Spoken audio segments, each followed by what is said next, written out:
Okay,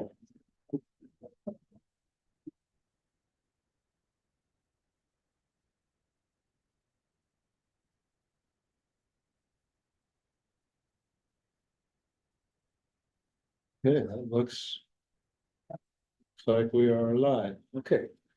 All right, we're live.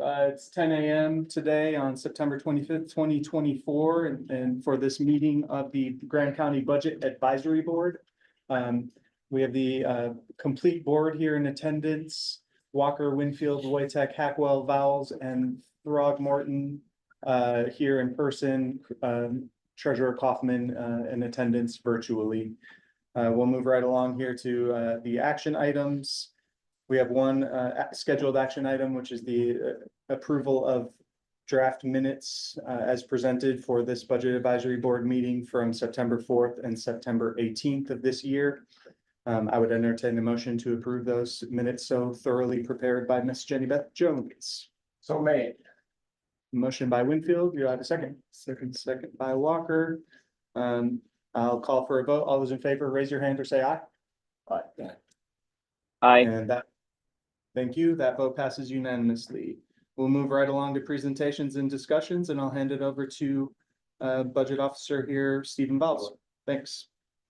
Okay, before we go to the department to present budgets, let me just describe the purpose of this meeting and the process we're trying to follow. So presenting right here is just kind of the timeline of the budget planning process. We've worked with department leads. Everyone has created their budget estimates, and we're going through the budget proposals right now for the month of September and October in these meetings.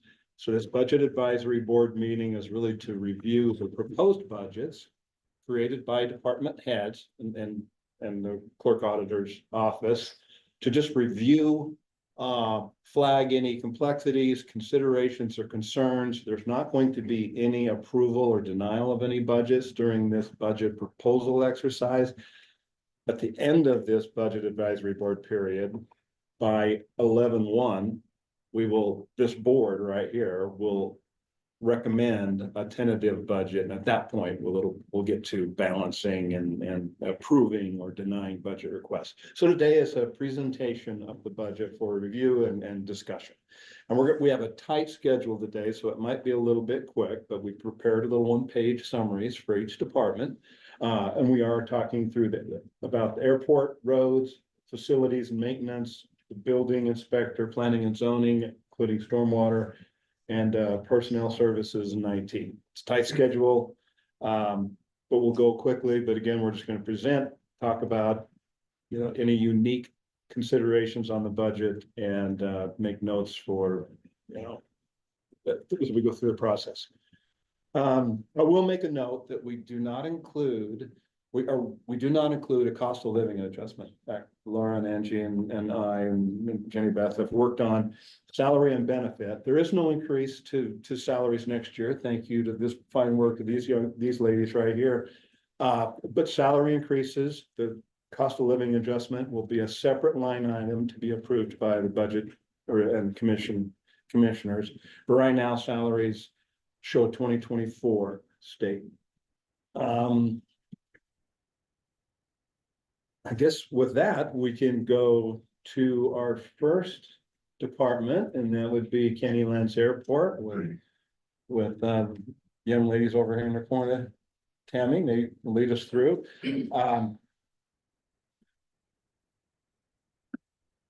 I'll let you kind of lead, and then we'll maybe lead with an introduction, a summary of what you got here, and then we can open it up to questions. Okay, I'm Tammy Howland. I'm the airport director, for those of you that may not know me. So our budget's pulled up here. As far as our line items, not much of a change. Some of them I do show some increases on. Most of that's just based on inflationary costs of products now. So I guess we'll go through the line items. Yeah, And I've highlighted these just for as an FYI to you all. Anything that is increased has a reddish tint, and anything with the green will have as a lower tint, and blue is pretty much the same. It's just a reference. So Tammy, let me just help you out here. We'll jump over salaries and benefits because that's just a calculated cost for 2025. The next items really remain the same, so I'll just let anybody here see if they have any questions. But I'll jump to some of the things that have increased a little bit. It sounds like your terminal maintenance has increased a little bit. And you can see our year-to-date actuals for 24. We've had some unexpected costs this year. And so I've tried to be conservative with my increases, just based on costs that we know we'll have. But as you can see with this year, things pop up, and so it's hard to plan for some of that contingency, those contingency items. So I'm just asking for an additional 500 to go into that line item. Same with janitorial supplies. This one is just the inflationary costs of things, toilet paper, paper towels, soap, everything's just kind of gone up price. So although we're not necessarily using more of those items, we've just seen an increase in the cost. So this one here, we didn't have a budget for vending supplies in 2024. Did something change here? Yeah, I'm not sure why that line item never showed up for 24. We've had it previously. Okay. I've been working with Gabe on that particular item. So that is something that we'll have to, as you can see, we did have it for 23. I believe we started that line item in 21, maybe. Okay, so nothing's changed, it's just, and then that's fine. You guys had actuals, but it was zeroed out. And I don't know why. I don't know if it's because that account, that line item does generate revenue to pay for itself, and I don't know if there was. Okay. That wouldn't shaking his head be no. why, but, but I guess, was there a time where the vending machines were discontinued or kind of, at the airport, or there was like No. maybe a transition between one and another? No, I did remember something like that, and. We had an issue with Contractor. vending machines where we didn't receive the new. yeah, vending and that machines. was like a capital purchase Okay. item. This is and I think it's 2021, we took over the vending machines at the airport. Cause we weren't getting reliable service with Okay. them, and so. We went and we purchased those machines. They were pretty old and broken down, and then. We had purchased some new ones, but we had a line item. To purchase the items the supplies that go in the vending Okay. machines, and that's what that line item is. I can look back and see if I have any record to explain why that had been sitting at zero, and though it shouldn't have been inactive. Just one quick clarifying question. When you say it does generate revenue to recoup its cost, does that revenue exceed the cost associated with that inventory, or is it all of it partially, or? I think it does slightly exceed that amount. Off the top of my head, I don't know what that number is, but. Okay. From my recollection, I believe. That. I think we had a year where we just broke even because the machines were not operating correctly, but now that we've established a good service, I think we exceed that. And I believe I put that revenue in the first worksheet The and revenue for category. for vending. Okay, thank you. I just don't remember off the top of my head what it is. Yeah. But yes, we do recoup our costs on that Okay, with some to spare.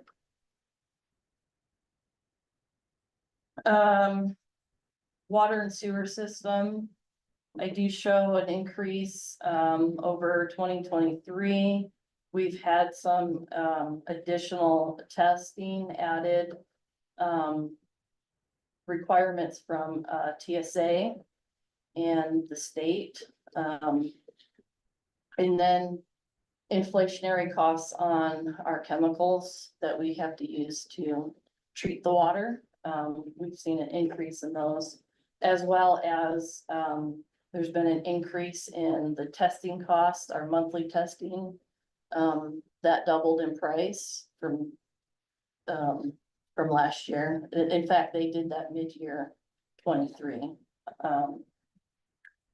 So So- Tammy, I'm confused on that line for water and sewer system. It shows the 23 actuals and budget is over $10,000. And the budget is 0.7, but you said it was an increase, instead of a decrease. You're right. It's an increase from this year's budget. Budget The- 5,000. You're only Yeah. 560 years. So in 24, Dana Van Horn, joined the clerk's office. And she is a certified water operator. So we were able to save $5,000 a year by utilizing, her for that position.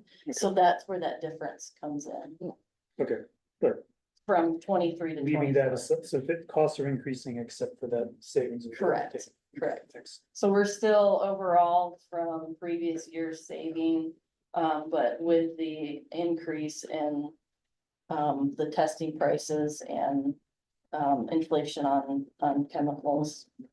And then just some of the annual maintenance that we have to do on our system. Okay,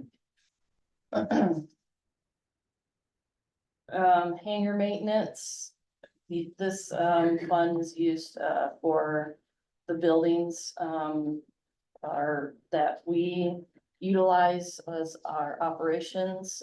So our main operations, fire station building, our snow removal equipment building, the wash bay, and the 2 hangars that we rent out to Red Tail.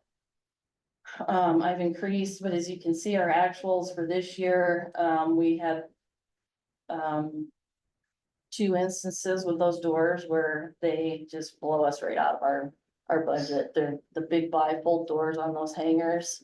The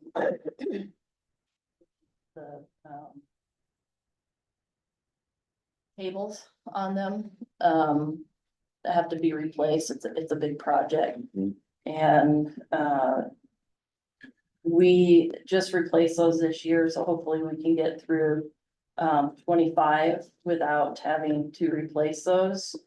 And so I'm trying to be conservative on increases, but we just overall with usage, we see more repairs needing to be done. Looks like you're well, with that much equipment out there, it's gotta be hard to estimate what's gonna go out next year. Mhm. all that for 7,500. If you look at your 23 actuals, it's actually in line with what she Yes. was really paying in 23, Yes, just without so- that.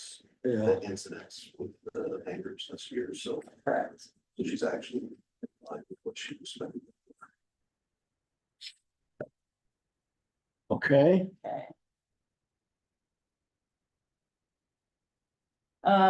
Weed control is another inflationary one, just the price of buying the chemicals, pesticides for weeds has gone up. Mhm. So that one's pretty straightforward. Did we cut weed control in 24 as a result of just budgetary cuts? Do you know offhand? Am I reading Not that that? I'm aware, yeah. Oh, no, I'm looking at the, am I looking at the? Oh, that's right, the weed control was. Yeah. for yeah, it's 24, showing 0. But we are I gonna, have I have a feeling that it was like, okay, we can't buy Roundup this year if we have to choose something to cut. It shows, it shows up in my Cassell, Okay, I don't know why it's on this Okay. sheet, it's, well, this is the worksheet, it could have been, yeah. this got zeroed out somehow. But we can double check that. Okay, let's go, I don't know if we have any questions on these things, if it's just an inflationary thing, maybe we don't need to go into that detail, but this one went up a little bit, Yeah, this one is another inflationary. a single light on the runway, I put the price in there, it's about $486. We generally, any given year, have to replace about 6 of these. And then, and again, inflationary costs on, wind socks, so I just kind of put in there, but the big maintenance fee that we see is, painting of the markings on the runway. The glass beads for that maintenance, alone is, $6,250. So just some increased costs in where it looks like, we're having these increased costs, but we're actually doing a lot more in-house maintenance with this particular item instead of having to pay a company to come in and spending, $20,000 on it. So we're able to maintain this. We have a paint plan scheduled out so that we're doing some every year so that it doesn't end up having to be a big project in the end. Where we're having to pay straight strike to come out. Overall, it's like you got that over years. Yeah, one from 30 to 30. Yeah, that was 23. We ended up using that. We had some Cursa money, I think it was. We bumped that up, but typically it's stays around that 16,000 mark, but just with that increase in the painting, the painting supplies has bumped that up. And electricity, this is one that I don't necessarily set. So I don't know if this got set. I'm assuming there's gonna be some increase in price, but I don't know. If that will be basically. Okay, Yeah, that one is just, it is, I'm not sure where that 28.5 figure came from. It's based on. Oh, okay, that's what it, yeah, Yeah, looks like that. Like I said, three. this one, trash pickup, did we just add recycling So programs? that's one that I'm proposing, we've received complaints in the past that we don't recycle. The FAA does encourage airports to have a recycling plan. Previously, we were unable to have that service at the airport. There just wasn't the pickup available for it. So I have worked with Monument Waste and they are willing to work with us to include recycling, into our operations at the airport. So this one is we can do this and there's been a lot of pressure previously to do it. And so this one is a kind of a, Is the detail broken out on what that increase is associated with the recycling? Like is I it do, yes, I do have a- 8,000 or 9,000? so it was roughly, It's okay if you don't know off the top of your yeah, head. I just want to identify that number and really pull it and isolate it for the commission's consideration. I okay, personally find it pretty hard to justify. I'll. yeah, it's, like I said, there's a couple points to it and I'm happy to show. Yeah. Some justifications. Even for example, if we put up our own recycling bins and threw it in a pickup truck and took it to a transfer station. Just. That's a lot of labor. Yeah, we might take care of the optics, So, from this. The way I look at it is it actually costs less to pay them to come Yeah. get it. Than to have a person dedicate, Yeah. that's a lot of work. I don't have the staff. Did you just get? Cost? It was, so it was roughly the same price as our dumpster pickup per month. But with the separating it out, we actually have less pickups on our regular dumpster. And so it was roughly half of what our normal yearly, so we had, you know.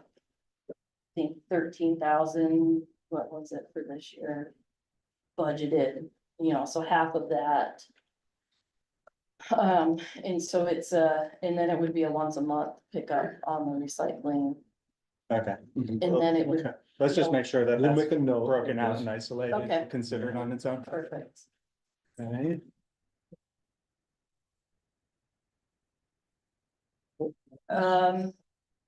Then the next one is, let's see, The net difference here, just adding a new lease. yes, for the lease, and this is probably one you'll want us to break out again. We would like to replace our, tractor that we've had since 2009. It's at that point where we're needing to do major repairs on it. It's a key piece of equipment that we use to maintain the airport. And depending on the terms we go, it could actually be less than this. It was about 1,000 if you go with a 36-month type lease, or, so there's some options to bring down that lease cost, but, this is just an item that I wanted to, get approval and add to that. So that good question. So you're 23 and lease one's 9,000. Or sorry, actually 9,000. Budget was 14, this year's budget was 12. Or you spent 12, budget 18, now we're 19, what's the number? I just, is it In just fact, these my payments or is- math on, so the projected for 25 is not right, because I just did them, I didn't add the 12 months on that. I'm not sure why 23 was the 29,000, but when I talked to Cody, about what our lease payment for 24 would be, I'm sorry, for 25, said it would be the same as what 24 is. So this number is good, or is this, The Yeah, 19,880 is not good. I will Okay. rework that number. I just realized when I looked at that, I'm like, that's not right. I just wanted to make sure that these payments wasn't But- 29,000. And Budget again, short, so I was just. I'm trying to remember what happened with why that's like that. I'm not sure, but And I think Cody can just give you a report or the police office, that's what we better do, the sheriff's office. Yeah.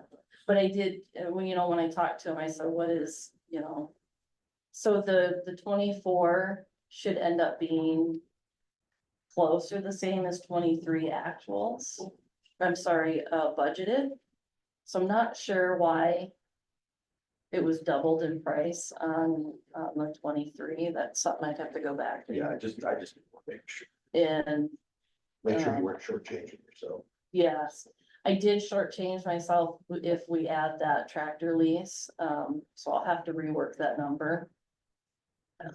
And Stephen, I'm curious, in the agenda packet, mine is showing that one as a blue and not the increased number. They're different. yeah, we were working this clear till this morning. So that- Okay, that was- okay, thank you. yes, sorry.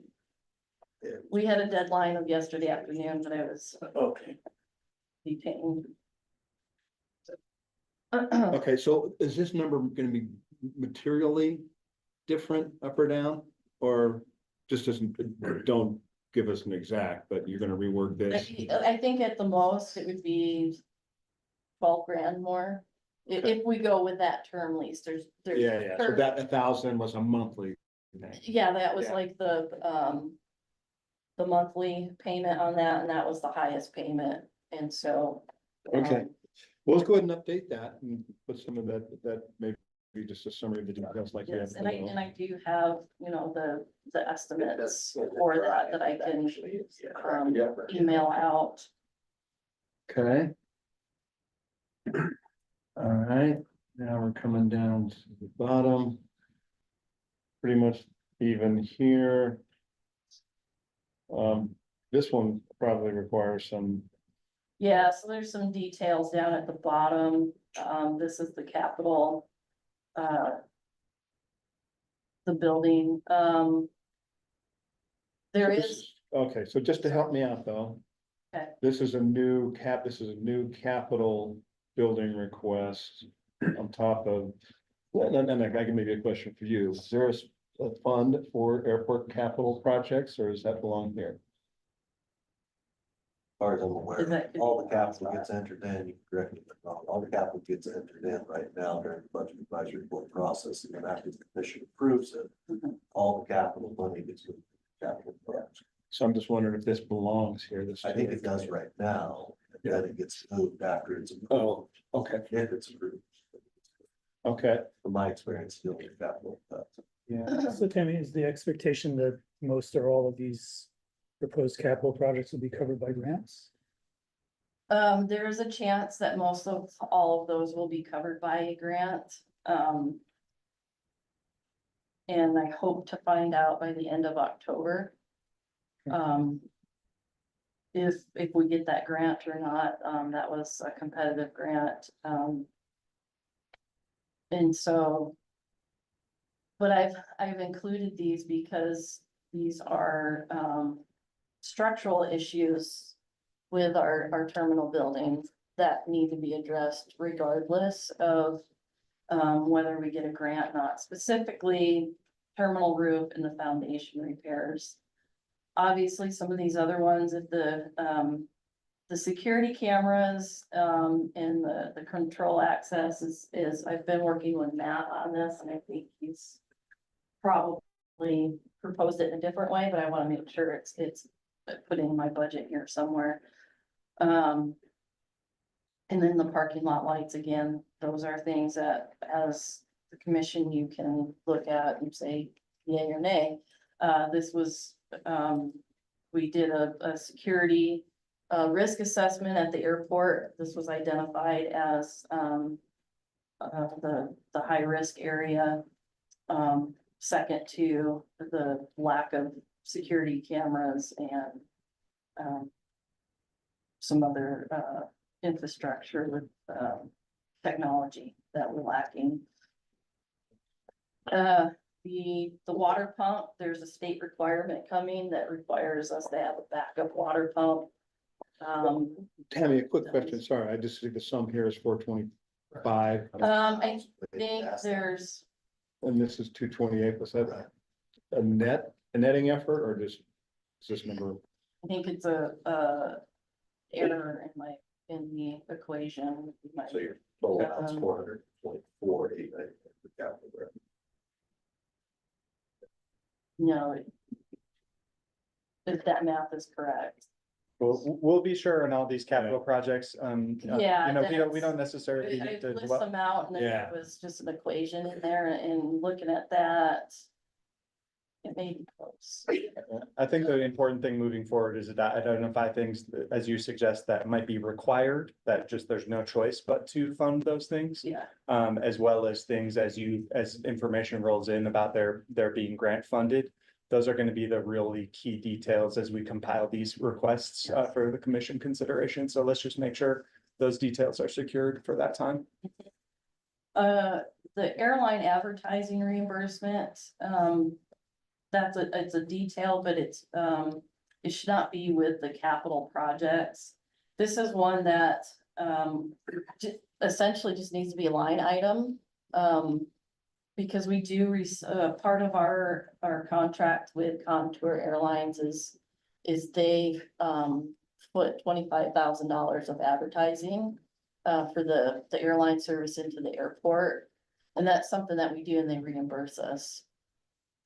You got a line to that in your narrative about a specific marketing fund for advertising from. Yes, yeah, you know, one of the things where we really lack as an airport is getting our brand out there, our airport out and advertising it.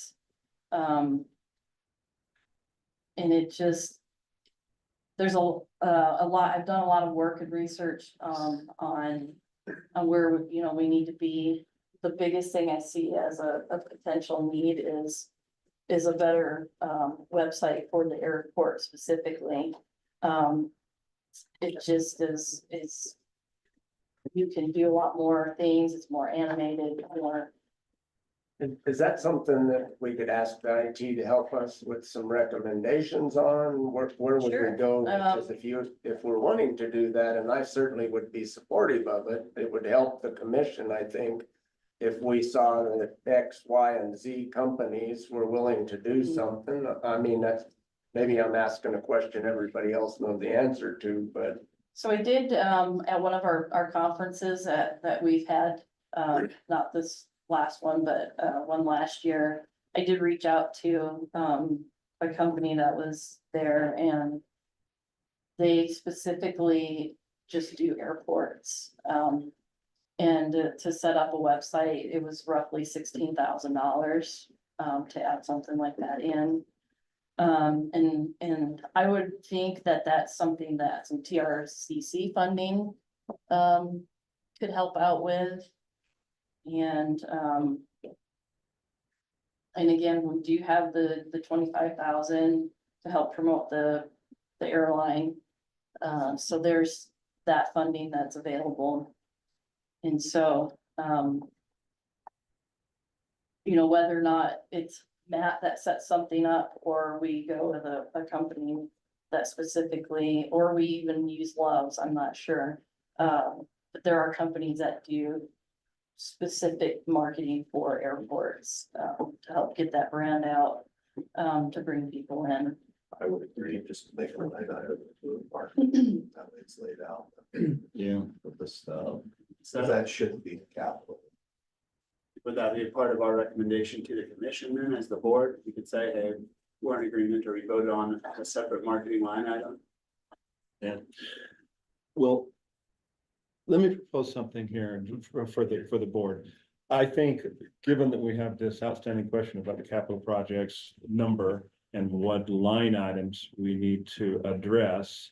And I don't know if this is the proper thing, but I propose that we do a little more work on the airport and reschedule a part 2 of this budget advisory board. Because I, with that big number that's sitting out there and all those capital projects, I'm a little hesitant to move on from this and get to a lot of these other departments that are, I think, are gonna be a lot easier to get through and given our timing. So is that okay? Yeah. To just Oh, yeah. schedule a follow-up and we continue. In fact, so the next step though would be to look at all these capital projects and see how we should address those. And it might be something that we suggest to give her direction. But Tammy, are you okay with that? To take an action and take a look at one, cleaning up some of the adding lines or whatnot, but particularly to come up with that capital project budget number. Look at the details and kind of get a not authorization, but like a preview of what that will be, and then just come back to this in another budget advisory board meeting. I totally agree. Okay, I think that's. Okay. Okay, that's good. No, you got a complex thing, so let's chip away at it and do it in 2 stages here. Okay, And then I just have one final question. It probably is a typo, but you have CIP. Is that CIP? Yeah, that was just a little thing I kind of put down there. It's a wish list of, CIP or CIB? Capital Well, improvement just projects. overall capital improvement. It could actually be a little bit of both because I think we have some of these things on the CIP prioritization list that the commission has, so Yeah, actually. the parking specifically Right. is on CIP. Okay, This should probably be further off to the side. Things to put out there of, areas that need to be addressed at the airport. At some point, the big thing about airports is there's, a lot of systems in place for the airport to generate revenue and to become self-sustaining. But a lot of the potential that our airport has cannot happen until there is some investment put in infrastructure. I have a list of people that want to build hangars, and I think Bill can attest to this, now that he's been to the airport and has met with a lot of those people. There's a lot of need for hangars. It generates a lot of revenue in different ways for the airport. But the minute I lay out the upfront costs that people have to put in, because the infrastructure is not there that should normally be there, they back out and they say, when is the airport gonna put that in? Let me know. So these are things that I wanna kind of get out there, and put in the mind, as we move forward of ways to help grow the airport to where it's self-sustaining. What's the latest business plan that we have, for the airport? We don't have a business plan per se, Okay. that's definitely something we should work at. We have a master plan. Okay. And it does outline, some of these needs, but it doesn't give an actual, the. I do business think that plan would be a for good it. idea It's moving forward, the- just so she's got some better I direction. think it's good to guide any of these decisions about revenues, Yeah. but yeah, So- that's good. Thanks for that feedback. Yeah, I think in part two of this meeting too, might be useful to talk about what efforts we can take to help. Just with that, increase revenues, whether it's through contract negotiations or even soliciting regional airports or airlines or anyway. All right, well, let's break from here to get up next. So Tammy, I'll reschedule and I'll talk with the board here and determine that next steps to review the capital projects, and we'll set you up for round two. Okay. Okay, Yeah, go ahead. I had a question about the airport, not directly Okay. related to this. There's been some talk about reallocating how we spend our TRCC money, and one thing that's been in the conversation is the airport. It'd be good just to have a figure about Yeah. how much of this could be funded by TRCCA, so that when we make that decision. And more generally, just, what are the full range of options for spending TRCCA? That's gonna be an important question, because we're not Yeah. gonna copy what we did last year, I think. So, right. My understanding of TRCC is there's two key letters that are always left off of that, and it's AF, and that's airport facilities. And so airport facilities is and should be one area where that money, yeah, I don't think that's being questioned. I'll provide It's- that analysis. Thank you. yeah. So we need a dollar amount, whether this can absorb all of our tiers or just a fraction, and then we have to look at other places. and see. Yeah, noted. Let's put that, The airport pays into TRCCA and gets funds out of it too. I don't know, I don't believe that the airport pays into it. It's, Car I rental. think it's Car rentals. car, yeah, okay, maybe, yeah, car rentals. That makes If it sense. had a restaurant, I mean, Right. there would be ways that could happen. Yeah, okay. All right, Tammy. Thank you. Thank you very much. All right, Bill, Jackson, Rhodes. Special place to sit or? No, that seat needs to cool off a little bit. Anywhere you sit- So I think anywhere you sit becomes special. I think. That's pretty good, Devin. I appreciate that. I thought that went really well, actually. Yeah, it's gonna get worse. So Bill Jackson, Grand County Road Supervisor, Road and Bridge, I might add. So I down at the 21 fund, I think that's where we're starting, huh? Yep, Okay. I did a little write-up as requested down on the budget narrative. If y'all had a chance to read that or, so I think I'll just go right into it, if that's all right. and actually, I'll just point out here as well that you're over your budget's at 96%, so. As a starting point, you're sharpening your pencil right away.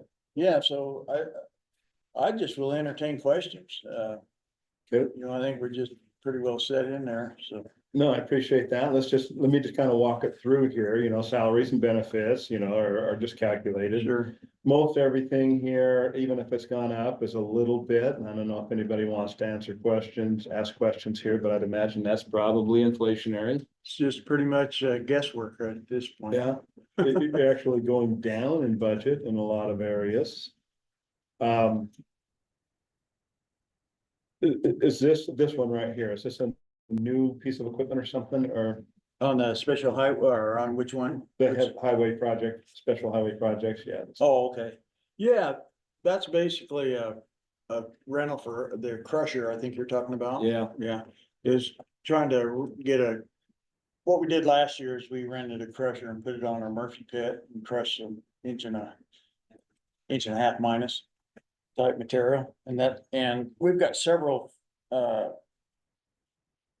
free use permits out in the BLM lands that they allow us to have.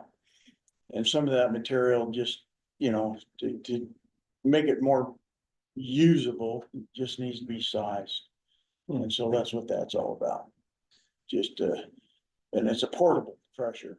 And I'm looking into the idea that, one that we can actually move around with our transport. It's, not, so it's a weight deal, to keep it in our weight. And we can permit for some of the overweight and overwidth stuff, but this crusher that we used was, it was 110,000 pound machine, and I'm looking at something different than that. It's too heavy.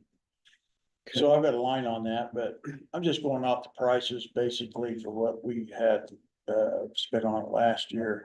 Bigger machine, but it'd probably be around 35,000 a month, and I'm thinking a 3-month rotation. Three different pits, one of which would be the Murphy Lane pit, and then 2 other in the out by one in Thompson and possibly one out by Cottonwood, Branchville. a question for you, Gabe. We're spending 80,000-ish against a $420,000 budget here. If we come in under budget here, does that stay in Bill's budget, given it's its own fund? Or does that go back to general fund and just reallocate it? This is all Yeah. Fund 21 So, okay, solely, yeah. so that's what I thought. So you do have but I get, of course, you have the budget based on a crystal ball here for next year. Just some of it is, yeah. I mean, you don't know the prices of what fuel's gonna be, or asphalt or road oil, Yeah. Anything can happen. It makes it go up or sometimes goes down. Well, using your crystal ball, since you've only spent 80 of the 420 this year, you think you might have a surplus that, Which line item are you talking about then? this one right here, 20 of the special highway projects. Well, and that's only because the invoices haven't come in from our Okay. chipping project. Okay. And so we're, You plan to spend that's starting to roll in right now, because we just chipped 2 weeks ago. And so we're estimating we're in the neighborhood of 200,000. Okay. So you'll plan to spend Yeah, oh yeah. that. Okay. And typically through the budgeting process, we don't typically look at an like an underspend in one year as enabling an increase for the following year in the Just same look at line. next year It's not, yeah, by it's more, itself. yeah. Okay. Yeah, and so maybe I should have started off that way with this 21 fund, as well as the upcoming 35 fund. And it's in that narrative, but it's a restricted fund, and so if I do carry over any money, it goes back into the 21 fund and not the general fund, because it doesn't come out of the general fund. Right. Yeah. Is that good enough That's good. explanation? Yeah. Thanks. All right, I'll just see if there's any questions there. It looks like we're the same or less in a lot of these line items. I think one of the projects mentioned, and it was mentioned in another budget as well, is replacing culverts out near Heaven Lane that, Correct. but it looked like the proposal is to make it a cost share between Fund 21 and other sources. I'm just wondering, since they're culverts under a road, Yeah. can they be entirely Fund 21? Well, it's actually Fund 35. Okay. But you're right, and it is also in the stormwater fund. I think that's what you're referring to. And talked to Dan Stenta about that a little bit, and I think the idea here is that well, I'll put it bluntly, from what I'm getting is maybe there's a general consensus from leadership that they want the general public to see that storm drain fund being spent somewhere. I don't care how it gets built myself, but logically, it's a road, right? So why wouldn't the road department Yeah, Pay for then we it. would have the storm fund to spend on And I something would that the road spend department my can't. storm drain fund somewhere else, so however you guys wanna do it, Well, I- stormwater is coming up in. Sure. this Right, session. but I guess, I think we have a lot more potential funding for roads than we do for storm drainage.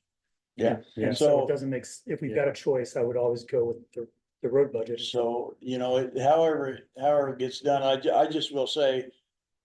And to be on record, this project has been on my radar for some time. And it's all about money, right? And saving money, and I don't have a lot of. Potential grants for these kind of projects, so I gotta save some money and get them done. And that's what I've been trying to do. And. So logically, I think it should come out of the 35 fund, you know, the capital projects fund. For the road department, and.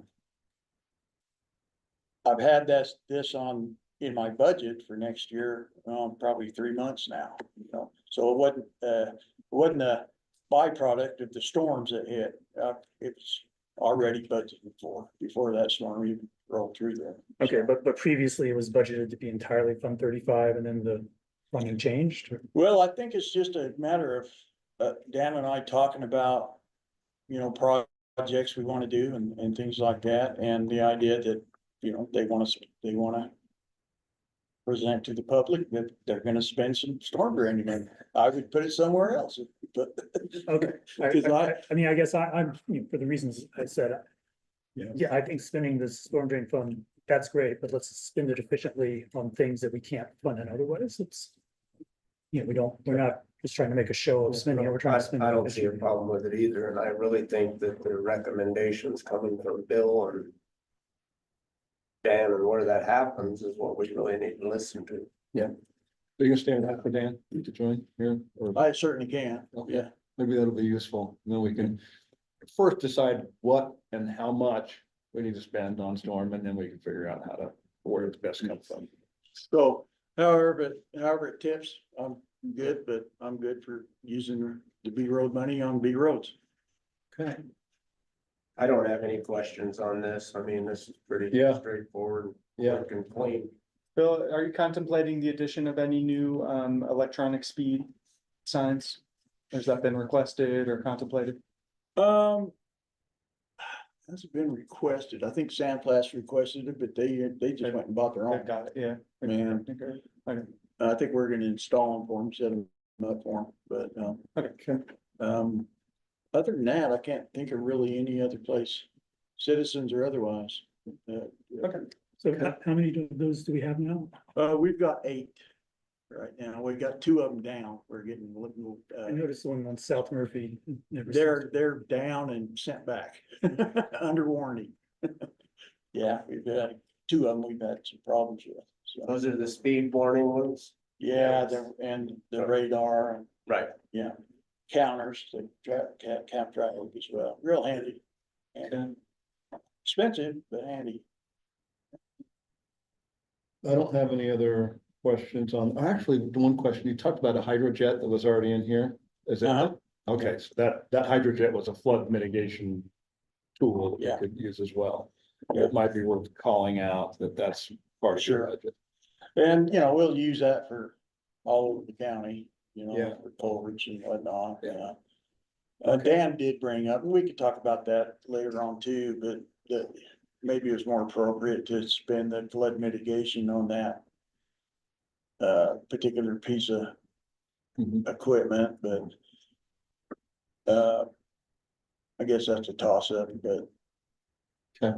Particularly, I prefer to have it in the road department, you know, and Okay, should I go to 35?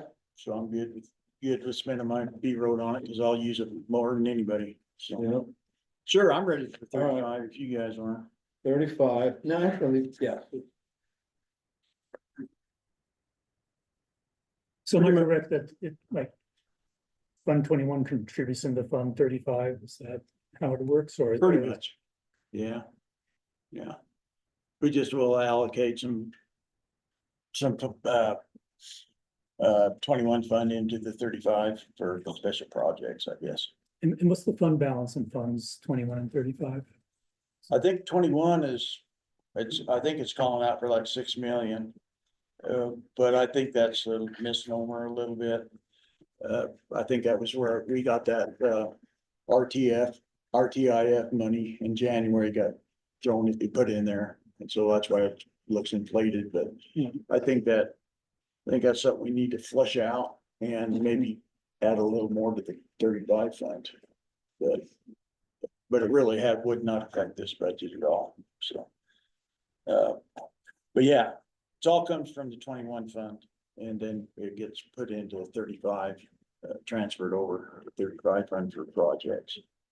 Capital type projects in there, so they're fairly large dollar projects. Yeah, let's make sure to make a note of, getting the latest on that fund balance and making sure it's lean enough to meet statutory requirements. If we need to make that transfer, as Bill suggested, 35. Yeah, and far as I know, and I could be wrong, that's good to know, would know, but I've never heard there was any requirements on what that fund balance has to meet. Or be, but I could be wrong. Okay. It's good to find out. So yeah, 35 fund is just some of the higher dollar projects that's happening. Heather and Chapman culverts, replacements on there. I'm thinking those are. But that, oh, I did, I got it on my second page, yeah. On the detailed page down there, busted out the individual costs for those, 300,000 per, crossing there on Heather and Chapman. That's a little bit more than what Dan had put, or about $50,000 more what Dan had put in on his estimates, but I'm thinking might have some utility relocates and things like that, and that all depends on just exactly what that design looks like, several options that we could use, and we're working on that. And if you want to move on to asphalt overlays, I'm thinking about between 340 to 350, maybe 320 to 350, depending on cost of asphalt per ton, if it goes up or not. And that's pretty much as I can get done in the Grandview subdivision area, and that's gonna tie in with this TAP grant that we've got for East Hollyoak, which our match out of the capital fund here, 35 fund, is 324,000. And that's curb and gutter and some storm drainage, sidewalk. A procedural question here as well to the group. I mean, you're presenting your budget because this is what you need to spend, but is this more of a commission related approval, full commission on these projects? Rather than a budget advisory board decision? Couldn't tell you. It's good to just present them here and give some narrative and detail and background, but ultimately, yes. Ultimately, yes, okay. Yeah, at the end of the day, they'll all have to be approved by the commission. Okay. For sure. I think the Holyoke Lane one has been approved. has Yes. it Not, Yes, right. yeah, these grants, the match part of these, the SS4A match has been approved already, and that's corridor planning, collaborating with the Moab City. And our half of that was 60,000, so that's in there. Thought that was gonna be done this year, but apparently not, so I'm just rolling that 60 over. Okay. That's pretty much it on that, on those. Okay. Any questions for Bill? All right, well, look, great, we'll stick around. Dan should be joining here Okay. we still have a few more. before we get to So one question, since Matt is here, I did not budget anything for any of our cameras and security system that I know Matt's been talking about countywide. Is that something I need to do for 2025? Great question. Anybody got an answer? Well, I would say it probably needs to be in your budget. I mean, when it comes down to the final decisions, I'm not gonna be able to look at a crystal ball and decide what, But I would think that if it needs to be looked at this year, we better have it in there, hadn't we? What I will say is that it was brought up very lightly at the prioritization meeting that Stephen held with the commission here. Right. And That's what I I don't think it really got the attention that it needed. It did gain a lot of ground. And subsequently, the newspaper came back out and their prioritization was, and he's the only person in this. And Peanut Gallery for that meeting. But that security control solution, which is essentially what I'm pushing for the entire county. Was gonna push back down to a fairly low priority. Which is fine, like, I understand it's a public meeting and. You have to say it again too, but if we continue down this path of not addressing our security controls across all buildings of the county. Every audit that we come up against it, every year that you have to report on who's been anywhere, what, when. And we fail every one of those sections. We only get the first two sections. Yeah. That we have keys and we have a system in place, but then we have no ability to be able to audit past that. So, I mean, it's fine if the commission wants to accept that as a accepted risk, that's great. I check that in my audit as an accepted risk. We're okay with that.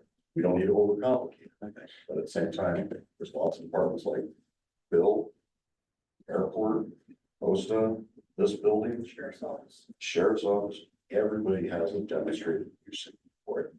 The solution that I'm pushing out to you guys, I bet you it's gonna be about $1 billion.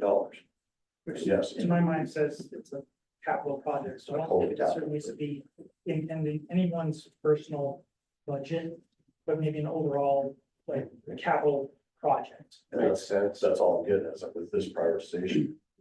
That was really the only one that I know so far about that has even touched on capital. Stuff. So Matt, my recollection, Demonstrated need, there's a lot of capital stuff too. But my recollection from that earlier meeting, and I might be misremembering, but I kind of felt like the consensus coming out of that is to get started on the places where it's needed the most, like sheriffs, and then once we have a year or two of experience about how these systems are working, and then we could evaluate whether we want to extend it to, the road department and other buildings where the need for security isn't quite as severe. But so we wanted to go quickly, get like on the things associated with some. Yep. Sure. so we're putting out a proof of concept for the OC, it's a proof of concept. Same time, it's kind of a haphazard building that's been retro modded a bunch of times, so it's hard for installers to make a nice clean install on it. Absolutely, we certainly can go at this with a phased approach. If we do a phased approach, I would wholeheartedly ask that the commission would consider that with a hard number and a count fund every year, so that we can spend against it. But, at the same time, I can guarantee you the bill right now, Has absolutely no security. what the security is out there, what his needs are. And so I think without dragging this on, I'll just try to muddle through this year and do whatever we can minimal. I was gonna say, if you got money, I recommend it all. Well, Everybody used to put it in their budget, like, demonstrate need now, which you do. well, I'll make a note, And they run about $25 a camp. I'll make a note, this is capital projects discussion, and kind of bring it up in an appropriate setting in this budget cycle. Thanks. Okay, Well, I think I'll throw that in my 21 fund somewhere. For 2025. for just your specific, Cause if it goes the other way, just coming from general fund money, it rolls back into my budget okay, anyway. all right, well, keep a log or email me when that happens, so I can keep track of like the changes from the time we had this meeting to. So we can still work next off time. these worksheets that are. Yeah, continue to work on it, Later but on. make a special note or Sure, comment that. yeah. After the budget advisory board meeting, and we'll make sure as a board, we discuss any changes from. Well, I think it's a Official need, final. at a bare minimum, something, needs to be done, cause right now it's nothing up, there's none of it's working. The infrastructure is just not working. Okay, All righty, all right, any final questions for Bill? All right, Sean, you're up. I think you're all. Okay. And I will, actually just, Pretty cool. Yeah. yeah, yeah, it goes one by Bill. I'm still super hot there. Do it, Yeah, sit down, that one. this one. Oh, no, it's gonna burn up. All right, well, just to kick it off here. 103% of budget year over year, and we've marked the ones that are highlighted. We don't need to talk about salaries or benefits, that's already set, so. Let's just, maybe you can describe the two that have gone up and then leave it for any other questions from the group. So, maybe let's start with utilities and vehicle lease. All right, I'm Sean Teague, for those that don't know, I'm facility supervisor for the county, on record. Vehicle lease payment, I'm asking for, another truck for my guys, since we're running on old hand-me-down vehicles from the sheriff's office, and they're all 2007. So it'd be nice to get either a new used one or a new one, whichever, I don't care. Would you go through the typical lease or the usual lease Interfence. program or? Yeah, this would be, this, Yeah. we're kind of got it set up with Cody. Yeah. To get another one for through the lease program, so, Okay, and so he suggested, let's see, 9,687 to replace, for another replacement. It's just your year, full year. Say what? That's just your full year. Yeah. Then you currently have one on lease now, just Two on this. two on lease, Yeah. okay, thank you. I've got one that's set up for plowing. And just a big 250 for pulling trailers, and then I have a little Ranger. For just getting around town for the guys to not use up so much fuel. The one I'm requesting is gonna be maybe a quarter ton, another quarter ton, so.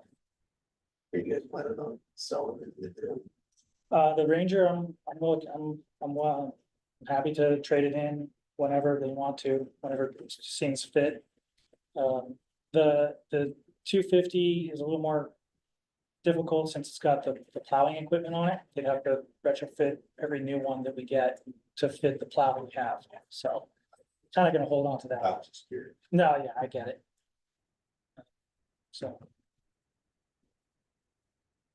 And then, utilities, I just threw in 5,000 more just for inflation inflation, yeah. purposes,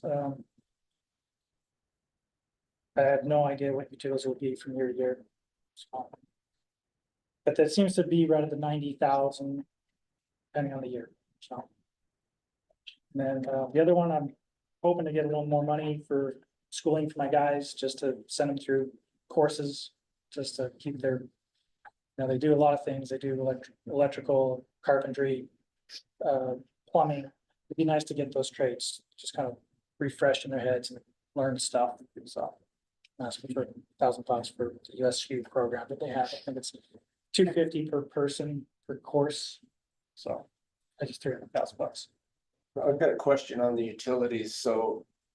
The utilities of all these buildings are lumped into that number? I think so. Okay, I think so. I think that's the courthouse, the sheriff's office. Yeah, I'm not entirely sure who that's on that list. Now there's like phone lines and stuff. Not yours. Oh. Yeah, I think that was a special case. So, But I don't think it covers phone lines with the jail and sheriffs. It's just. yeah, just light, gas, or electrical and gas for.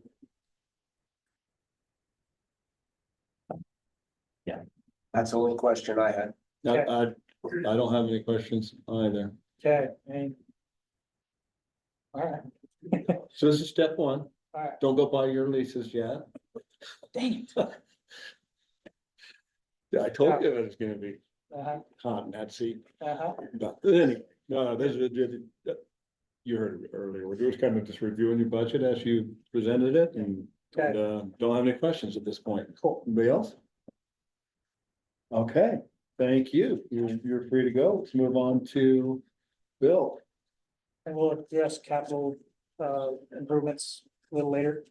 Well, actually, that's worth a comment too. I know you guys were talking a little bit earlier with. Yeah, So just as a commentary to the Budget Advisory Board, we hear all the time in the commission, you know, there's HVACs going out, door front doors that are going out, lights that are going out. And I think in the past, we've kind of historically run, you know, a commission meeting based on an emergency. So Sean and I really want to create a facility maintenance upgrade plan year over year and try to put some items and costs to it to be a little more proactive. So it's not necessarily in this budget right here, but it's something we can want to do just to be efficient and, you know, at least have a list of what those activities are. And year to year, I try and plan on, what needs to be replaced the very next year. And try and get that in the budget, get it on the pre-approved, and so we're not, so it's not a surprise, it's scheduled to be placed, it just, you know, hasn't been. You know, like the HVAC, like the 3 phases of the HVAC for this courthouse, you know, we're next year, I'm gonna finish out the HVAC units, it'll be these last 3 on this part of the building, and we'll be done, we'll be up to date with the HVAC. Sort of, till it goes out of date again. And then, you know, you try and plan for roofs and whatever else is coming up.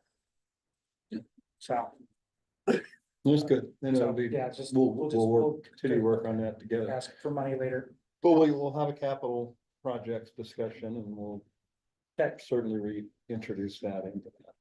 sounds good. Okay, Okay, thanks, guys. thank you, Sean. Thanks, Sean. All right, Bill.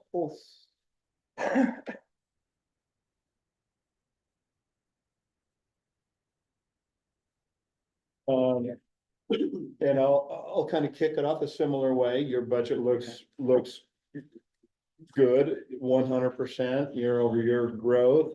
Only a couple items have grown. We'll skip over salaries and benefits and I only see this one and a couple at the bottom that have grown, so maybe we can just talk to those and then open it up for questions. Okay, so the upper subscriptions and memberships, we talked this morning about the iWork software. So I do need to move some money out of that and Split it back with- into the Yeah, professional and technical oh, we're services. just gonna move it, so we're gonna just, but the number's the same, right? The Uh, dollar amount's the We're same. gonna move 3,500 of that down. Down to here. Oh, so you're saying that you might net, 3,500. But the overall budget's gonna stay the same. Yeah. Yeah, okay. But that's what it is. It's an iWork subscription.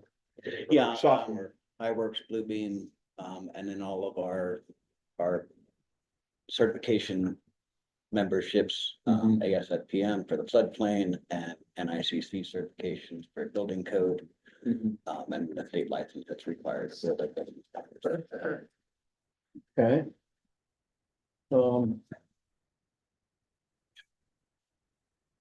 Inventory, it's just an IT or infrastructure value. Yeah, one of the tablets is needing to get replaced and thinking about something other, that might be a little bit more functional in the field. Okay, Did you get that quote did that come from IT? No, Okay. no, it was just a rough number thrown in. There's some other stuff in there for part of our inventory is code books. We've got to maintain 3 copies of the current adopted codes by the state. How much your budget for tablet? I want to say 2,000. 1,500. Do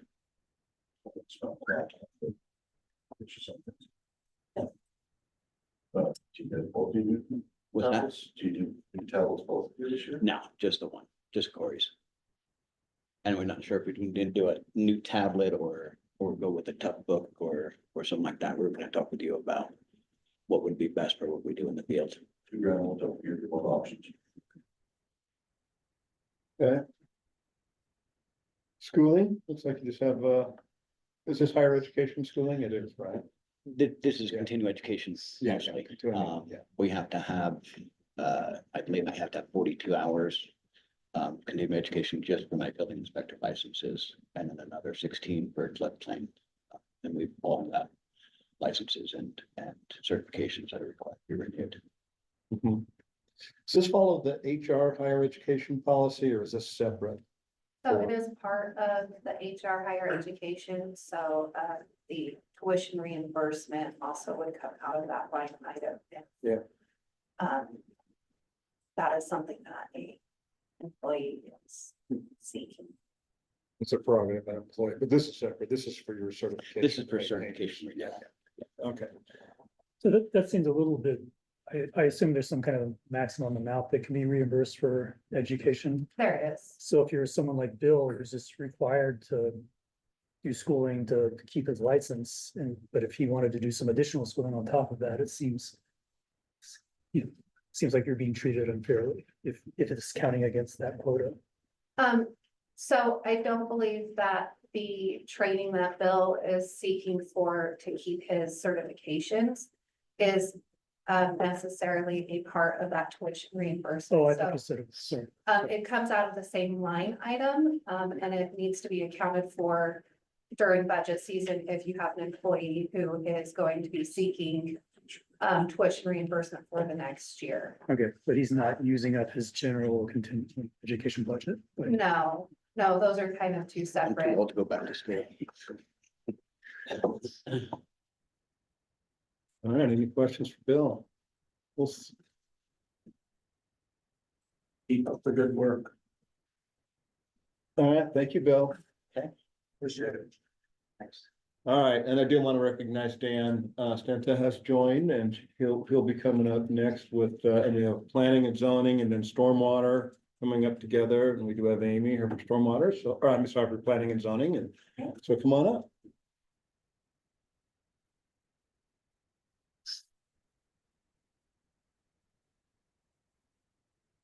Okay, so this is an interesting thing, just to, actually, I'll have you introduce, but I sometimes introduce this chart.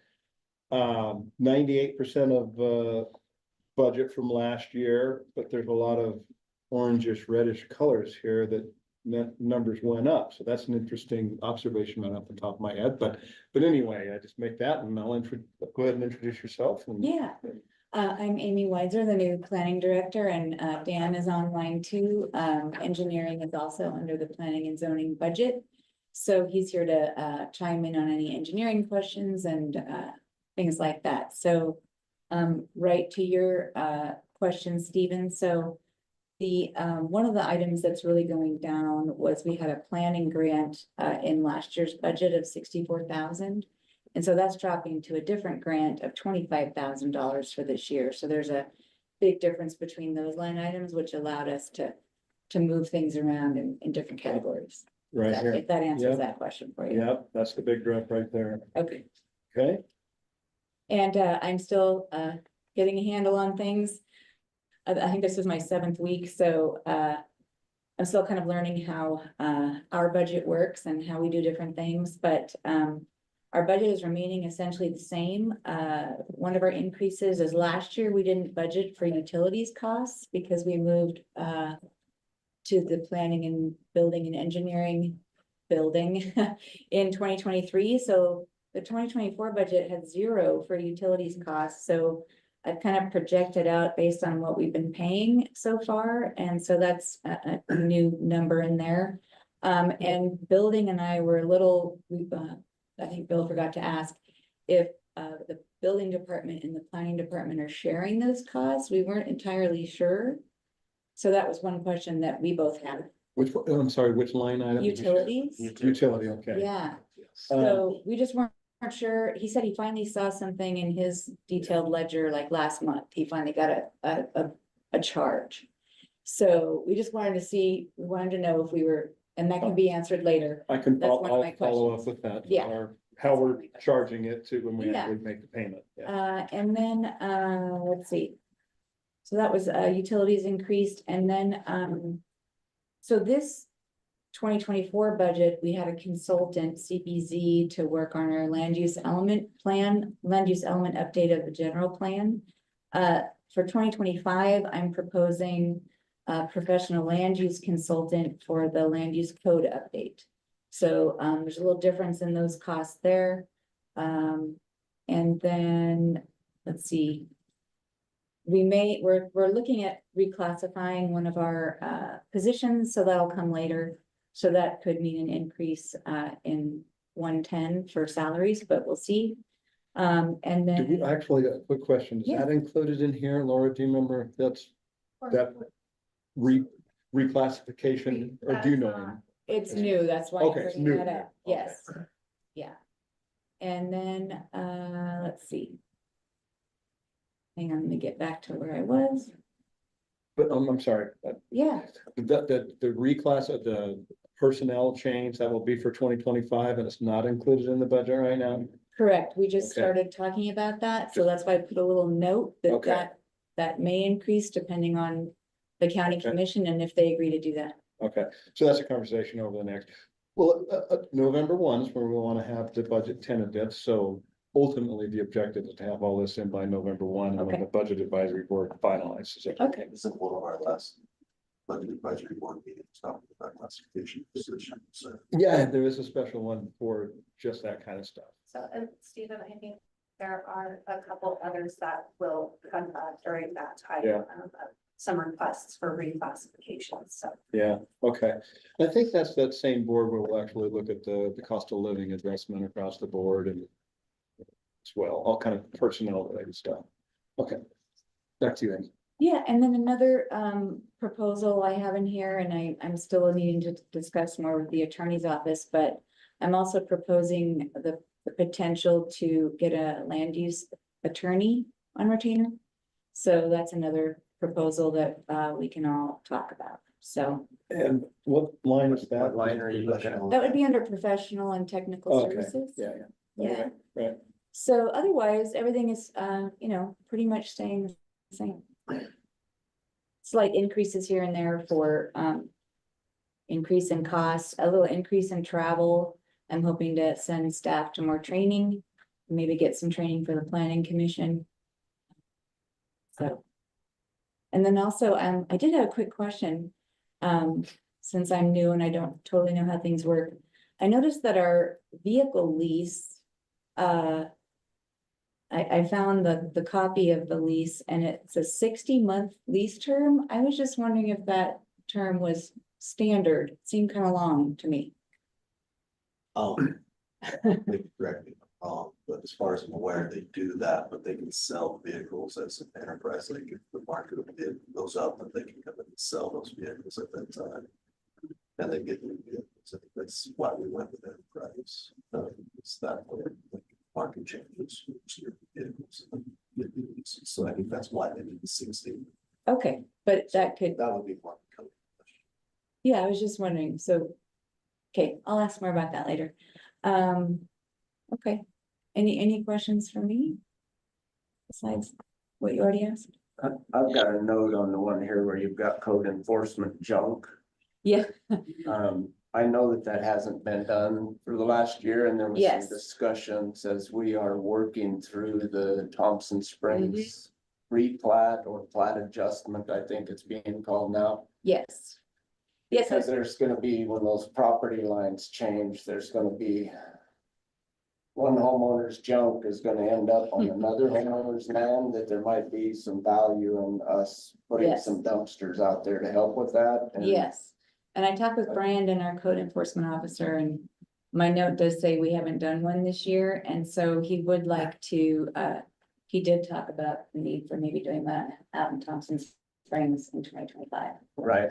Yeah. I know Bill's been a little bit of a part of those conversations, because there's some road alignments that come in out there as well on that process, but that line item has been discussed to use some of that out there. Yeah, absolutely. Was it suggested that we, Amy, add that to the budget or just? It's in there now. Oh, it is. Oh, It's in okay. there. Line item 315. Okay, It was in last year's budget too. oh, I got it right He here. was just not able to arrange a junk cleanup this year so far. We Right. talked about, could we squeeze one in still? I don't think it's gonna happen, so, we're just carrying that over and increasing it a little bit, so hopefully we could do one here in Spanish Valley area and maybe one in Thompson, so. I had a couple of questions or comments.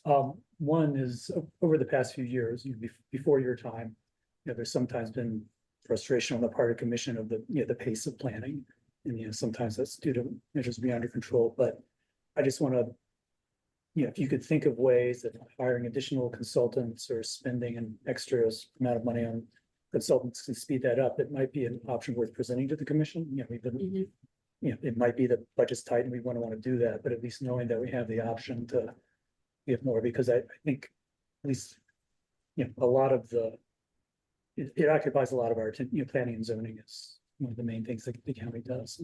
Just want to make sure that we're not skimping too much on that. Yeah, I mean, I do have, depending on how some of those things shake out that are currently in the budget, it could come in lower than I anticipated, so there could be some extra funds there, but, I think what you're proposing is, should there be an actual line item or an actual bump in one of those to cover that? Yeah, Yeah. like I said, if my Okay. budget was 10% higher, then we could do these other things that we wouldn't be able to do Sure. otherwise. I know we're looking at, maybe trying to get someone that, is proficient in GIS to help us with a lot of different things in the department. So, just to assist James, there's a lot, that we need to do in planning and zoning, so, and I'm kind of including that in some of these things, but, yeah, I'll talk more about that with.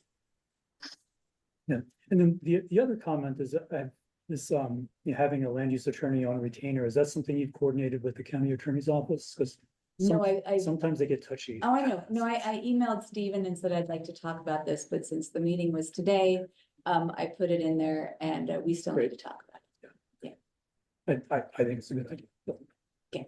And then regarding your GIS and needing some possible help there, I was part of a conversation yesterday, a meeting with the assessor's office, who is also in need of part-time help in the GIS and getting some data and stuff, so there might be an opportunity to make this a full-time position for somebody that's working through more than one department, but that will come before us here whenever Debbie brings her budget forward, but it's just something so everybody's aware that there's a little bit of a need here and there's gonna be some need in the assessor's office. Okay. So Yeah, it would be worth looking at how we find one person maybe that can handle all of that. Yeah. okay. I don't know. Yeah, no, thank you. I'll talk with you. And I just have one comment. Thanks for jumping in and getting this prepared, Amy. Dan was a huge help. I guess my comment is just, I would like us to strive for a little bit more detail, as we move towards the tentative. Okay, And just like, things like the code enforcement junk line, like maybe we need to sort of identify, okay, let's plan for 2 events, X amount of dumpsters, get an exact bid on what the costs and then enter that into the budget. And we'd like to move in that direction as far as detail in the proposal. okay, Cause especially if we look at potential cuts here and there, every dollar really does count here. yeah. Do you want me to break that down more by November 1st? I think that would be a great goal. Yeah. Okay, And even like for travel, if you want to send 3 staff to 2 conferences and just create some estimates about what the costs associated with those and identify some conferences, the more detail, the better. Great. Thank you. yeah, you're welcome. I'll take that as a personal action to work with all department heads again to enable that detail. Okay, any other questions for Amy? Thank you, Amy. All right, well, we're gonna bring Dan up now. I would just like to start by saying, the budget process started in between after Elisa left and Stephen and Quinn came over and asked me to kind of jump in the breach while we were doing stuff. And I did my best. And then when Amy started the very first week she came on, it was due that Friday, and I turned it over to her and said, this is your baby, go with it. And she's risen to the challenge, and I've been very appreciative of that. You did. All right, hey, Dan, let me, if it's okay, let me kind of give an introduction to this, because you Sure. and I have been working on this now, and then you can pick it up. The stormwater mitigation, it's just a hot topic right now, obviously because of the storms. And traditionally, we have been budgeting about 400K per year into stormwater. And we do have a $2.5 million balance right now. And Dan, correct me if I'm wrong, but I think that was earmarked towards the Jackson culvert, but had not necessarily committed to that. Is that right? Yeah, about half of it was earmarked for that, and the other Okay. roughly half was earmarked for the Spanish Valley Drive storm drain trunk line that's associated with the pathway project. So neither one of those projects got awarded this year, so they're not committed funds, so to speak. But if you look at the breakout down below, I think I have those in there as far as the earmarked amounts. Yeah. So what I was just gonna say to the team here is that Dan has come up with some projects, low-hanging fruit projects, and he thinks he can spend about $3 million next year. So technically, what we've done here is taken the balance of 2.5 that exists in this account, plus some things actually in the narrative, it just saying that 2.5 is the balance. Dan's gonna work on, a grant for 330K, and I'm gonna turn it over to you, plus some additional funding to kind of get us to a $3 million balance next year that we know we can put to work on some low-hanging fruit. But obviously, there's a committee right now for stormwater mitigation that's gonna be coming up with a bunch of other ideas. So we'll have one-off, projects to describe. Anyway, Dan, I just wanted to throw that out because that's what you and I'd worked, but now I want you to take over.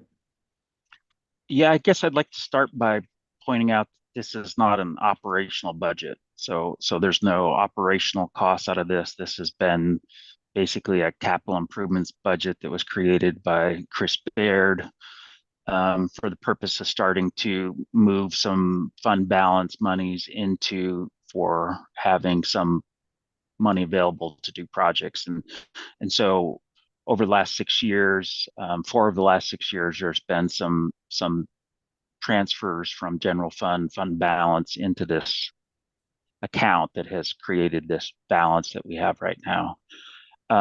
So it doesn't have a baseline budget, so to speak, of a per year funding thing. It's been basically just a capital projects sort of savings fund, so to speak. On that note, since we are sitting on a balance, I programmed that money and actually a little bit over that amount that we have for next year. The commission had some guidance, and when Stephen and I met with the commission about perhaps looking at increasing the level of money that's moved into this fund from the general fund this year, but obviously that's dependent on what the revenue comes in at. That'll be discussion down the way. You heard from Bill. I had programmed in the culvert replacements at Chapman and Heaven into this fund. He had also programmed it into his fund. We talked a little bit about it. Part of my logic with putting it in this fund was that those are kind of upgrades to increase drainage capacity. We're not really like replacing in kind. The existing culverts are, I think, 60-inch diameter culverts, and the replacement that we're proposing is like a 6-foot by 10-foot box culvert, which has like 4 times the capacity. So in a sense, it's not just a road maintenance project, but it can come out of that road fund, and he has the balance to do that. It makes a lot of sense. In the narrative there, you'll see that I talked about possibly using that money, that 500,000, as a possible match for an NRCS grant that we are in the process of chasing right now. I sent the assistance letter request off to the NRS for that drainage out by Easy Street, Heaven, Chapman.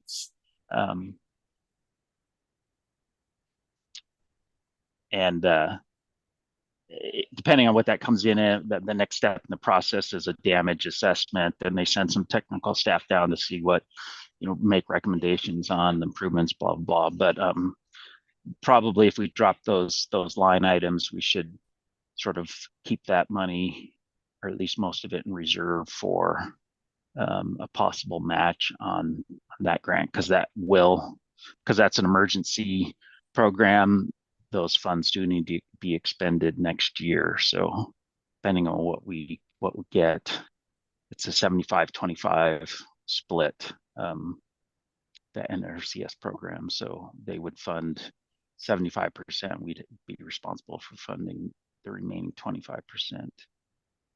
So Dan, correct me if I'm wrong, but I heard that there is some redundancy now between Bill's short list of projects and your list of projects and. Yeah, these last two items on this Just detail. Just on the Chapman and, Yeah. and, Yeah. But I'm also hearing, all right, so then I want to open a greater question here about, that it came up earlier, is like, where do we funnel this money to actually get done? It's great that we have an inventory and a cost estimate, but where do these balances really belong? In this fund? And Dan, I'm looking for you or Bill's opinion, or should it be in Bill's? I mean, I think what I guess what I'm saying is that if Bill has the money in his fund and he's programmed it and planned it, then I think we should pull it out of this fund and keep that money, that balance available for a potential match on this NRCS grant that we're chasing. Actually, I wasn't suggesting that Bill spend all his money, but then just transfer, or is that not a? No, it's No, not a transfer. Okay. No, not a That's transfer. different. Then that answered the question I was looking Yeah, at. it's not an answer. Okay. And part of my logic, and I express this to commission, and I just want to put this out to the budget thing too, is that to get an idea of what the road department has served as the de facto stormwater drainage department for years, because we don't have a public works department. We don't have a storm drain operational fund. We've never had that sort of thing. So the road department sort of operated as that de facto. I know Bill has made a distinction between his B road funds and his general funds amounts, because B road funds are limited to the roadway projects, and he's done an excellent job of rising to that challenge. But I do think if we're going to get into the stormwater business as a county, that to start tracking the funds, the money that we spend on stormwater mitigation and all, would be better to have some of these projects that are, like I said, the Chapman Lane and the Heaven Avenue, those culverts that are in there right now are not failing, in the sense that they're not falling apart. They're structurally sound. What we're doing is we're doing an upgraded capacity replacement. So from a road maintenance standpoint, they don't necessarily need to happen. From a capacity stormwater standpoint, that's what's driving the process. And so it's more of just a case of where we're tracking that spending, and logically how it gives us a picture of where the county money's going and what we need to plan for. But he's got it programmed in his B road fund. It's certainly eligible B road project. That's awesome. It'll free up $500,000 for potential grant match, and possibly there's another couple other small projects that Bill and I have talked about that aren't on this list that we could potentially fund with that amount, or at least get a start on them. I guess I'm curious, at more than one commission meeting, we discussed the idea that we need to work on storm drainage more. And we need to, in particular, think about prioritization. I mean, because there's a lot more, that our 2011 or whatever our storm drain master plan identifies a lot of things we could spend money on. We're not going to be able to do all of those in the short term. So we've got to spend some time deciding. And so we talked about, convening a new committee, or maybe getting some consultants to help with that. I'm just wondering how that process of prioritization relates to, your very specific lists of here to spend a large fraction of the money in our storm. I mean, shouldn't this, is this like very tentative, but we'll change it if early next year we come up with different ideas? Or? Well, there is an ad hoc meeting of that committee on the 1st, I believe, which is also the day of our commission meeting. And I do know that there's discussion around the Chapman and the Heaven Lane. So Well, I think that there's some pretty much in alignment, and I have recommended to Trish and Mary, who are also on that committee with me, that we have Mr. Stenta at that meeting. I don't think there's been an invitation sent out yet, but I think there's some pretty good alignment already between what he wants to do and what the Okay, discussion was gonna be. I just wanted to make sure there was that communication. Yeah. Yeah. So what, Mhm. if I'm understanding right, Bill, this is Dan's idea about what a good prioritization would be, and you think the committee might end up agreeing with something pretty similar to that? That's what I would say at this point. I know there was some opportunity to listen to some of the citizens at our meeting on the first, and Dan, that's at 9 a.m.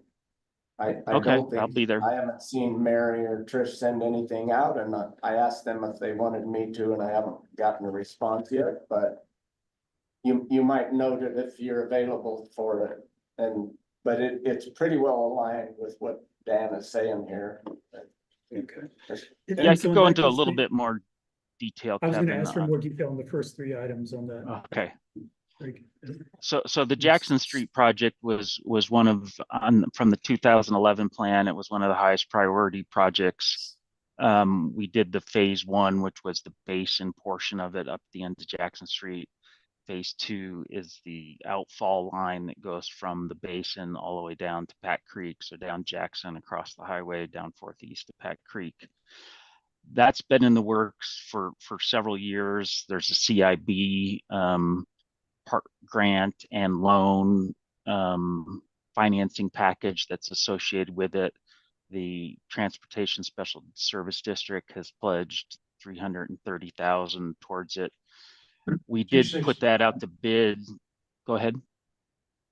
Bill said 265 from the SST.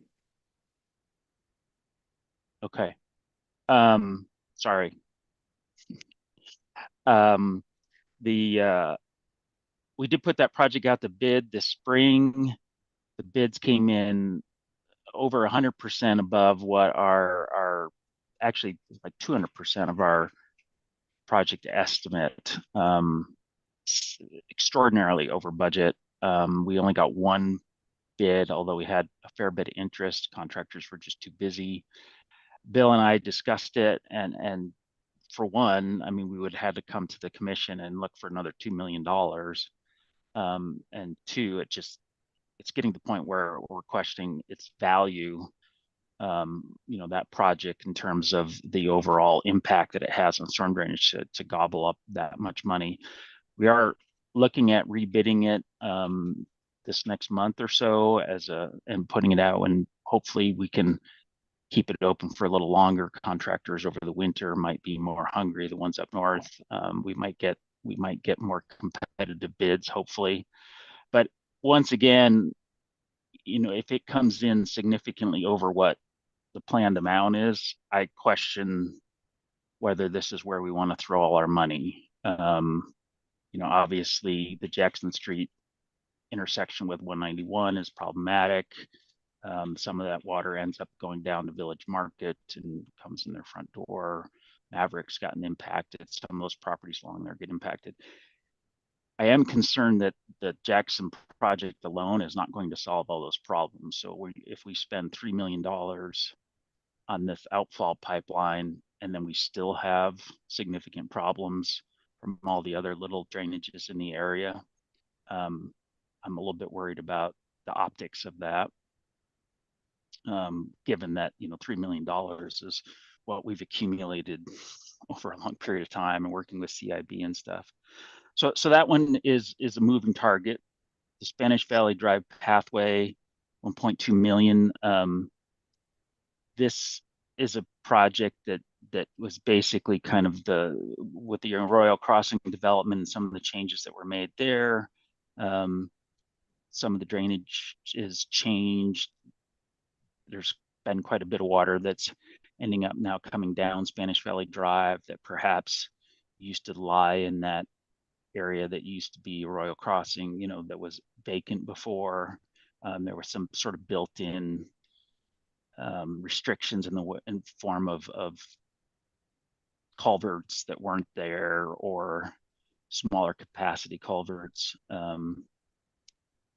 We've Chris Baird made a decision to fund this together with the pathway project. So this is the drainage component of what we're looking at is about a $4 million first phase for the pathway project. So this would be the component of it that's for that pipeline that would go from generally the Arroyo Crossing area down to the bottom of Packard's Hill there.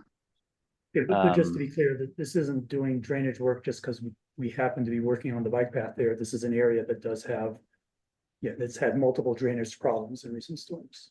It has had huge problems. Yeah, there's a lot of properties that are on the downstream side of the valley or of San Valley Drive that have been getting I think in flooded the past, progressively. you brought up like whose responsibility is it to pay for this? Is that still an issue? There's definitely some issues with the fact that Arroyo Crossing is flooding its neighbors. The county did sign off on their retention plan, so it's, do they still need to come back to the table? I think so. Yeah, there's about, well, even our treasurer, Mr. Kaufman, is affected in multiple places, I believe. His mother-in-law's driveway, his house, and another driveway that are all on those properties there, let alone on down the road to the Susie. Is it Susie Taylor that from Susie's Branding Iron is affected pretty heavily? There's just a huge number of properties that water is flooding along there. There was flooding somewhat prior, but now it's compounded by a huge culvert that dumps out there, so. But I guess on the other hand, if we drive a hard bargain with Arroyo Crossing, then, you know, there are folks that we also give money to sometimes for Right. housing reasons. Totally. Yeah, and everybody needs to be at the table to solve the problem. The bike path is going in, so they're trying to incorporate this into the same project because it literally, I believe, is under the bike path, possibly your. Pretty much, drainage yeah. is Yeah, kind pretty of much. under it, so. Yeah.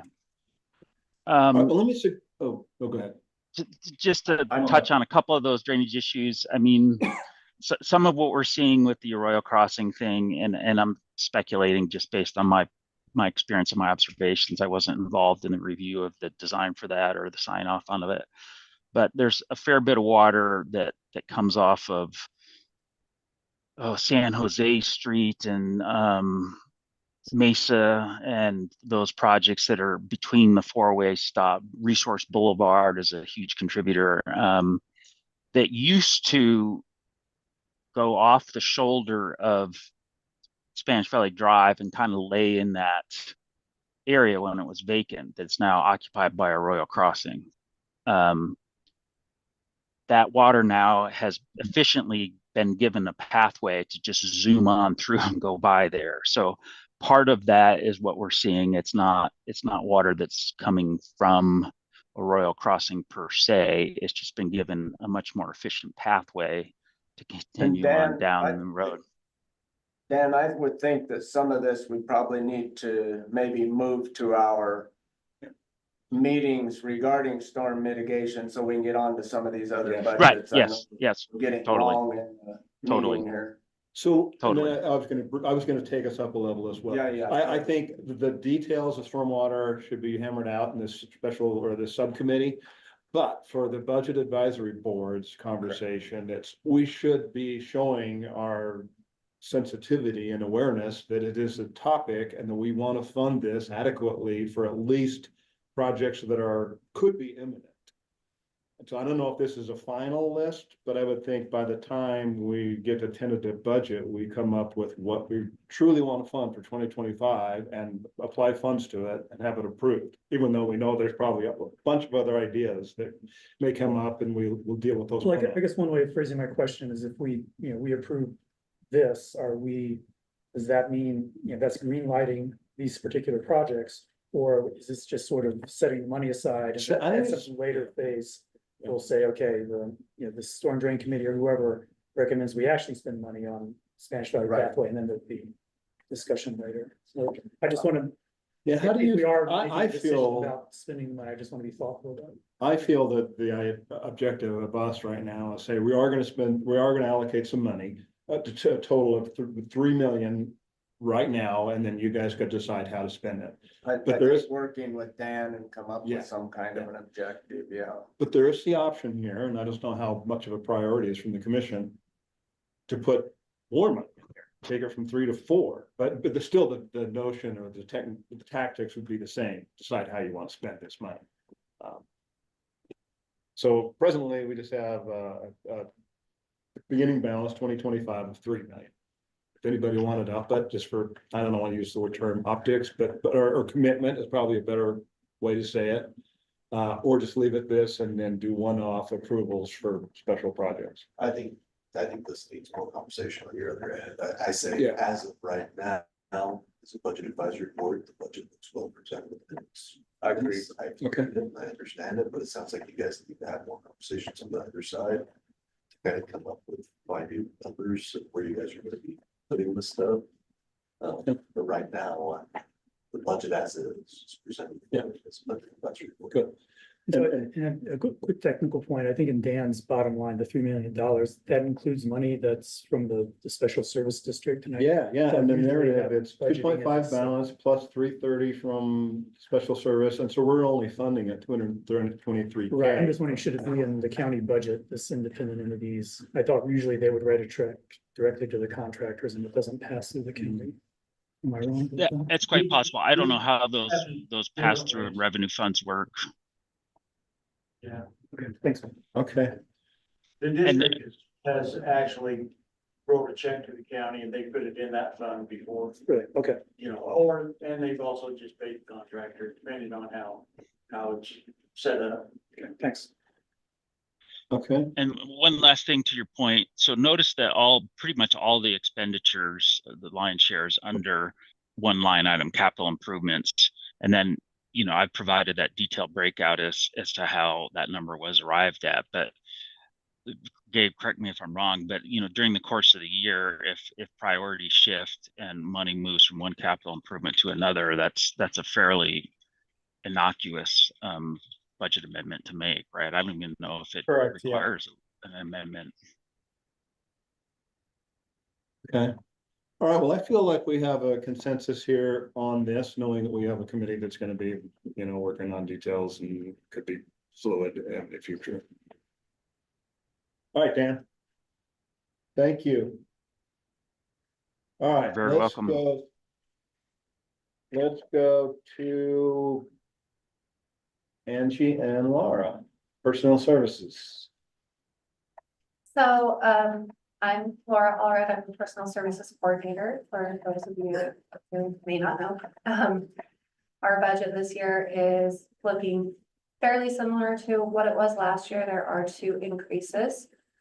The first increase you'll see is on the line item for professional services. If you look at our actuals over the last couple of years, we've actually gone above what we had budgeted for. This line item is a little more difficult to estimate. It encapsulates a few things. One of them being when we do recruitments and new hires, this is where we would complete our pre-employment screenings for background and different things. And then it also includes professional services that we seek out for different matters within our department. So we did do a conservative increase there, just to try to estimate for next year's. And a quick question there, it is almost impossible to estimate this would be anyway. Truly be over the next It year. would be, Yeah. it just really depends on what comes up throughout the year and what we feel that we would need to seek outside professional services for. Yeah, because I see that we spent year to date the 62 or 65, so I mean, that's like. It was not necessarily a miss, but there was no way we could have. It estimated is that very last year. difficult to estimate Okay. this particular line item, with the exception of some of the other things that we use this fund for, which would be like our background checks, things like that. Those things could be estimated, and they are, which is typically what we have done, but anything more than that would be fairly difficult to estimate for the next year. Okay, In the past, So you did 10.5 or they did 10.5 last year. You're increasing 15, but in 23, the budget amount was 35. So my question would be is in the past, before 23, what was the numbers? Because it's like I run into the same problems, but so a lot of the times with those budgets where I can't predict how many people are gonna quit or gonna hire this, I'm kind of trying to run averages. So I would also be curious of what was estimated in 2023. But this would also be the line item if we were planning on doing, say, a salary survey and seeking outside professional services for that.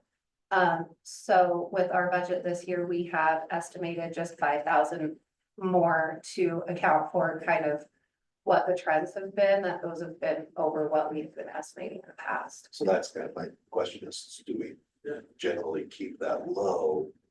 And then just, if we go, we just plan on amending the budget, throw money at it instead of trying to run averages. Run a higher average. That's my question. I think, I'd like to follow up with you, Laura, about maybe adding some lines to your budget, because Okay. I'm feeling like this professional services line is getting, a lot of different things are getting thrown into it, Okay, and it makes it hard to make this analysis. I think like the Dexabody cost, that might have contributed to that 23 spike. yes, that would make sense. It's kind of a guess, but I think that might, and so that's so disparate related to pre-employment background screening. And so I think we could maybe refine this and get it down to estimatable expenses versus a line that is really that variable kind of thing that would be hard to estimate. Absolutely. Yes. And then the second line item that you'll see that it has increased, as most of you know, we have had an open position for our personnel services director. We do have somebody coming into that position, and we wanted to ensure that we had, as we kind of talked about before, that schooling line item kind of encapsulates two things. It has the tuition reimbursement and then also training for the department. So we wanted to make sure that we kind of encapsulated both of those. And one of the things that we hope to have next year is getting either the SHRM certificates for our department or POSHRA, depending on as a department, which one of those we thought was more applicable. I did put an estimate in there that for a SHRM certificate, it is an $1,800 prep program plus a $500 exam fee, and that would be per person.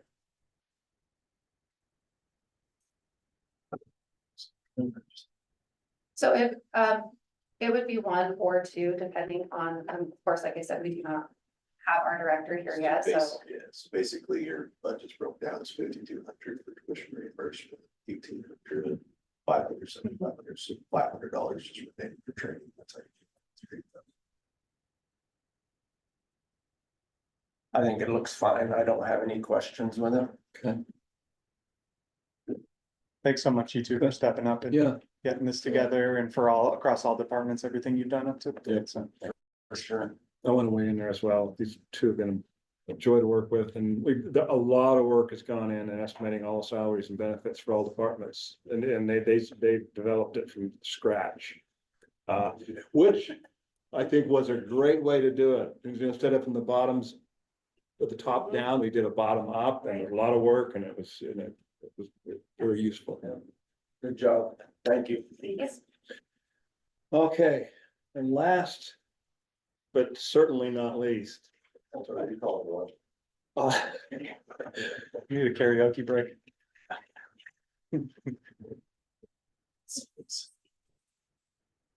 Consider staring at you guys this whole time while we show this space. See, good. Thank you, ladies. Yeah. Thank you. Oh, and this guy is 127% of the budget from last year. Shan, did you bring your pepper spray? I told him I was gonna steer this. Only one eye though. Hi, I'm Matt Sensoros. I'm IT director for the county. My code is 104114. My budget really goes over just my office and salaries and what we do just in my little crew. IT, we take care of GIS, we take care of IT across the county. I have my report coming to you guys here in the next little while. You guys all been with me long enough, you know a little bit about IT. I do a lot with just a little bit here. Before I delve down into my budget here, you know, there's been a number of requests just in this meeting here today, talking about websites, talking about different, you know, services, GIS, other things, positions and whatnot. You know, some of the biggest initiatives and things that I've pushed during my time here is to really kind of try to centralize a lot of this. Make sure that we have, you know, oversight control, and make sure that we're putting in, you know, proper procedures in place for whatever the job might be. The GIS certainly grew through that. That's why we have James. James is the GIS specialist here. He definitely falls under IT. And by and large, he is responsible for maintaining our core data sets, making sure that the backend servers and all that stuff is up there and running. It's not really so much on the day-to-day analysis of projects that come back and forth in the assessor's office or out of P&Z or, you know, zoning administration duties or all of the type of duties that are pushed out. If we do talk about any kind of positions going forward for GIS or anything that starts getting into that, please make sure that I'm included into those, because based on all the ordinances and things that you guys passed, those will definitely start falling into my wheelhouse as well. I get that they'll have impacts and otherwise towards other departments, but part of this is for trying to make the biggest bang for what we can for more man hours, really, you know. So I'm all up, you know, looking at FTEs and adding those for, you know, specific positions, or otherwise if we need to do that, but please make sure that I'm being clear with those. Also, general request to everybody as we go along here, software purchases, SaaS solutions, cloud-based products. These are a lot of different purchases that can be easily hidden back and forth within professional service line items that different departments are just going on and bolting on. Creates different silos, it creates security issues, it creates all sorts of shadow IT things to where things have been purchased and then they're running back at me trying to fix it for them. I didn't even know that it was being purchased or that we were trying to do an onboard type of session where it needs some sort of resource allotted against it. Again, just ask for those communications with GIS. We do have a policy committee that meets. We should be meeting more regularly. Better point of that, but that policy committee is definitely there to facilitate you know, overall countywide projects as it relates to GIS, making sure that we're allotting the appropriate resources towards those. If ultimately we do determine that an FTE is required to be able to pick up the needs of P&Zs or whatever happens in the assessor's office or whatever. That's great. I hope that that recommendation comes from that committee towards the commission. But I'll get off my soapbox on GIS for a second. The budget that you see here does have a lot of the increase, if you want to say it. Like you noted, it's 127% over last year. Big reason for that is that I'm going to be asking for a systems administrator position. Anticipate that's going to be probably about a grade 13. I appreciate that that number got thrown in there, 69,711. I haven't done the comparisons on that. I'd like to see what that comes back at. But I'm at a position that I do so much by myself on the daily. I've got Kenny as my tech, I've got James as our GIS special. There's so many times that I'm constantly running and I don't have time to be able to get to one or the other. My either doing admin duties or tech duties. I need to augment my staff and be able to deal with. And then we'll point out here that in this case, this budget includes this new position request, even though we talked earlier about having a special budget advisory board about new positions. So in this particular case, it's embedded to, you know, and so if that's approved or if it's denied, then your budget would go way down. Well, I appreciate it one way or the other being shown. That's part of why I talk about GIS and stuff at the onset here, so when you guys do have this staffing discussion. But, please, but, I'd love to be part of it. but overall, this new position and request will be assessed the same way the others. Yes, yes, so that's. Hopefully this gets included in that conversation. We're just calling out the procedure that it's included in this particular case. Right, thank you. I did add overtime line item. Historically, I have not put overtime line item in there because I don't encourage my staff to work overtime. There's been a couple of times where I've had to have staff called out because I'm out of town and come out and press buttons or turn a generator on or something else. HR insists that they need to get paid out in that regard, so even though we'd be happy doing comp time based on our policy, I feel prudent to put an overtime budget in there for unanticipated callouts. So maybe adding a sysadmin to it, I guarantee you they're gonna be having callouts while I'm on a vacation somewhere. Budget, same thing for benefits increase. I didn't have a whole lot of time to go through and get specifics. I'd be more than happy to delve into some more of these on for you, like your request to the others gave. For travel, I did put an increase into this. Just generally, travel typically has been me going back and forth to UAC, traveling back and forth to the Capitol, working with the state in various regards that I do. There's a number of different options and conferences and things that happen in our ITGIS land that I'd really like to be able to get more to. Not to jump around, but I've increased our schooling expense last year. I wasn't able to spend it because conference registration, different scheduling issues. This year, same kind of thing, ended up where we didn't get to actual class be able to get offered and scheduled at the right time. Didn't have the travel fund to be able to allocate for it as well too. So I would like to be able to send out, and specifically, it's going to be things more that are going to be GIS related.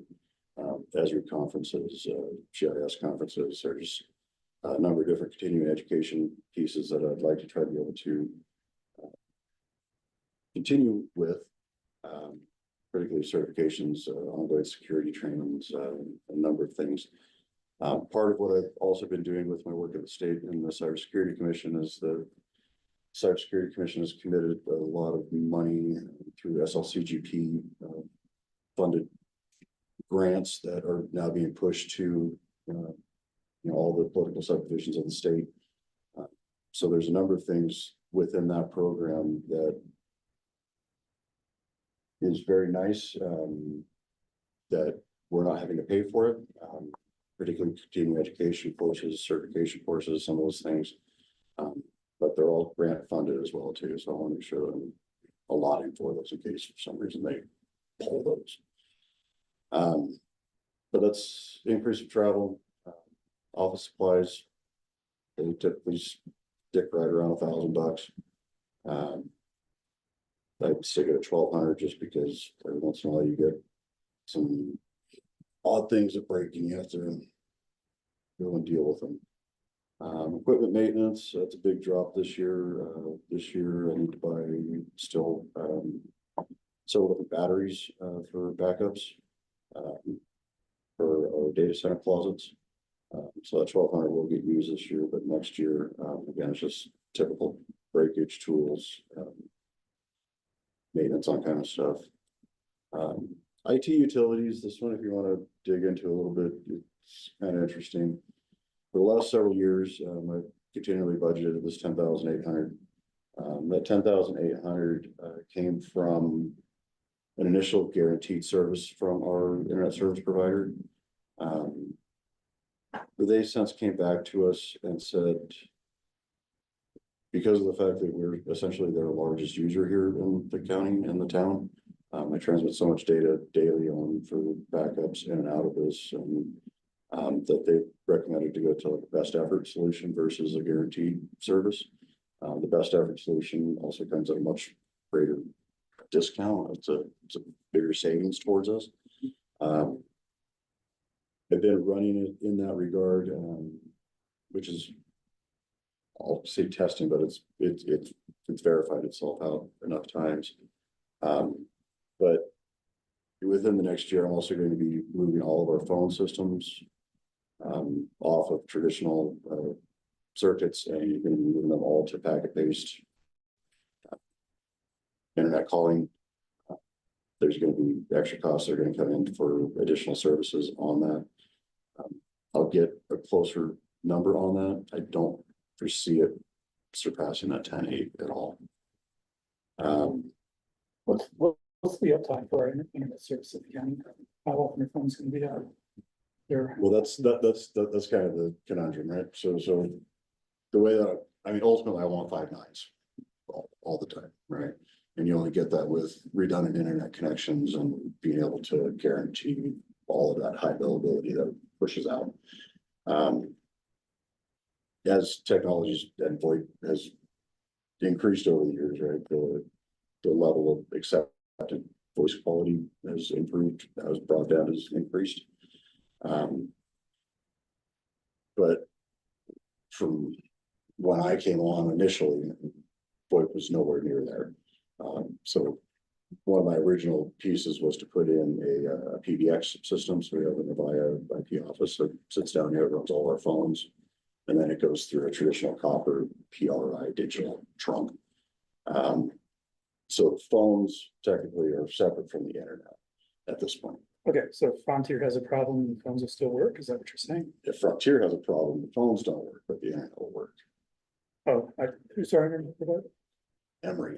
And, okay, so. if And Emory has a problem, it the phones will still will work. fail over to cell if I needed to. But Okay, but if Emory has a problem, the phones will still work. correct. Okay. Unless there's a larger issue at hand, which has happened many times, but. Yeah, the short of it is I'd like to be able to keep that in there so that we continue to keep maximum uptime. Because over the last year, couple of years, you know, talk about uptime on phones and the Frontier, we've had multiple days where we've got inability to call in and out of here. Does that answer your question? It does, yeah. Would it make sense just to focus on the increased items instead of? I was gonna say, it's not gonna take a whole lot longer to, you know, $500 is fuel. I very rarely touch that. It's mostly in town kind of stuff, particularly after I moved all of our travel fuel into travel and not into fuel. I certainly wouldn't be opposed to reducing that if you guys want to save a few $100 on anticipated piece. Professional services is 65 grand. This number does go up every year. Because the support costs typically always have an increase. They go anywhere from 5 to 12% depending on the vendor. The professional services includes our Google Workspace, which pays for all the emails for 195 users. The email filtering services that also play into the ongoing support for the phone system, registrations, support pieces that play into all the various servers. Are you able to break that up into detail? Maybe I can. I can, but I don't want it public. Not more than happy to show it to you if you'd like. Maybe we'll put that in the budget. I can work with you offline on. Yeah, but again, it's mostly subscription costs and ongoing anticipated pieces. Yeah. You know, I do admittedly try to pad it a little bit because I don't know where things come sometimes. Or, you know, unforeseen pieces will come at me in form of increases for companies year over year. And then within this one too, there's also, I'll say a lot of $10,000 for the last 2 years for essentially just ad hoc professional services for people to be able to come in and be able to help set up servers and whatnot. I haven't touched that last year or this year. And there's a couple of other semi-variable ones that do get put in professional services, but then which gets spent. Yeah, share the breakdown if you'd like. Backup solutions, again, same kind of thing happens with backup because I do leverage offsite or cloud-based backups for long-term retention and whatnot. The ongoing cost for those is kind of predictable, kind of not. this year I'm also changing our vendor, I'm changing everything around within the back end. As far as how servers are handled, how backups are dealt with. So this ultimately will go to a new solution from what we've been paying. I'm still getting bids back on all of this. I put 30 grand in here, just for the sake of this meeting. Based on bids that I've been seeing right now, I actually anticipate that number's gonna go down.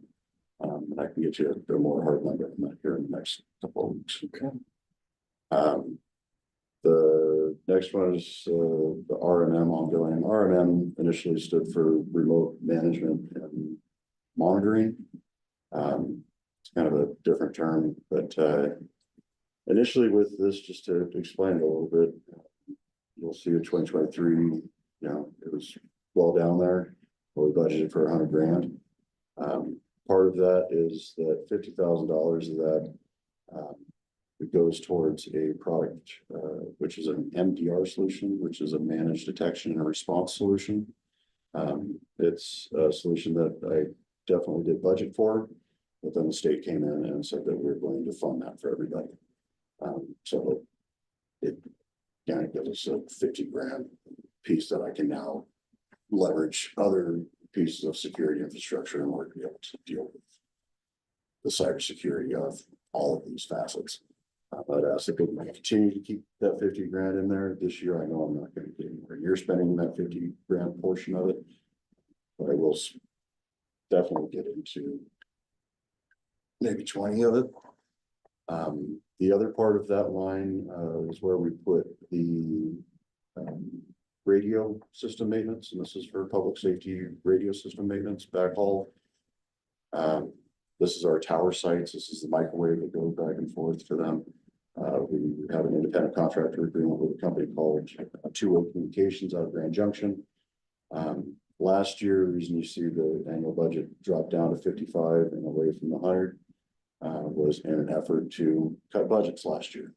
Remember last year I came in here and said I can create budget cuts, I can do budget cuts, and I cut a whole bunch out, including a bunch of ongoing cost of that radio system.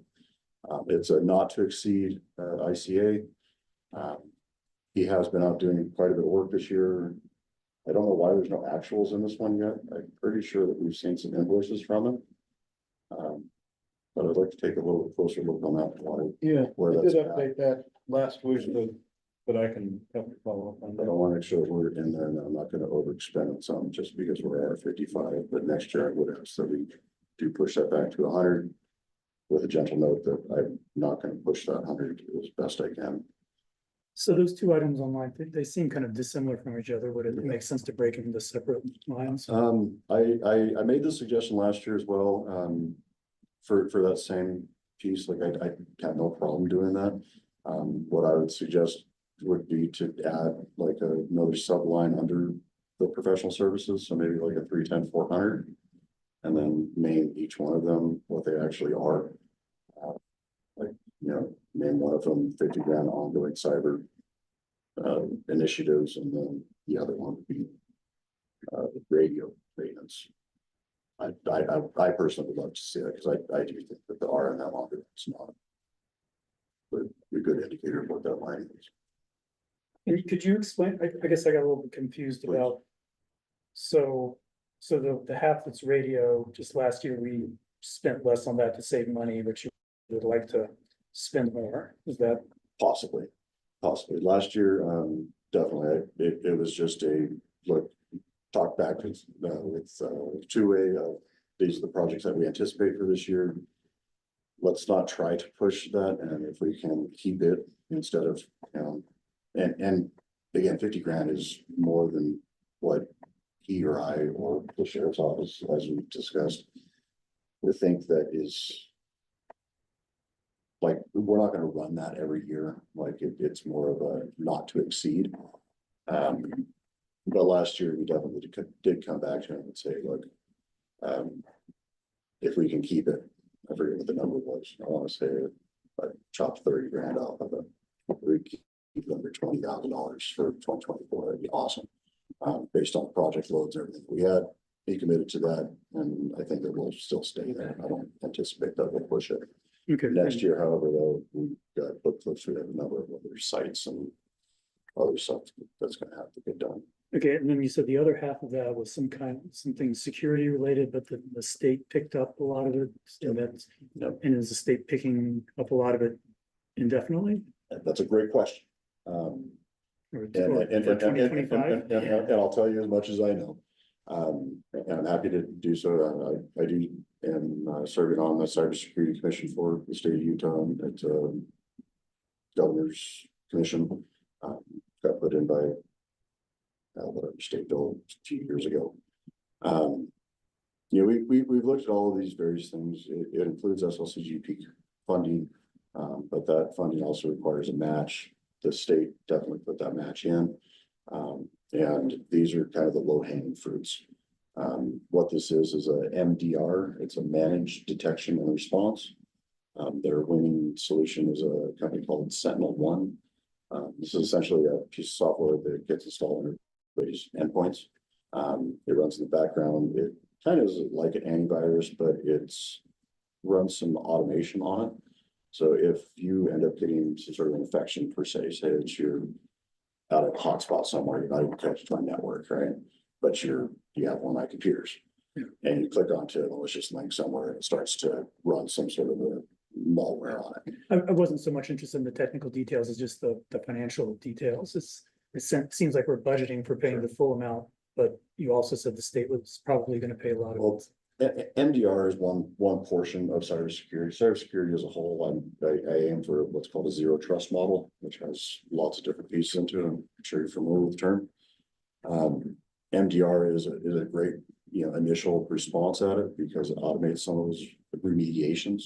So in that regard, like it would actually take in your computer would kind of lock itself up. It would stop that infection. So then the proposal here is to spend $50,000 maybe on new security things that On- have.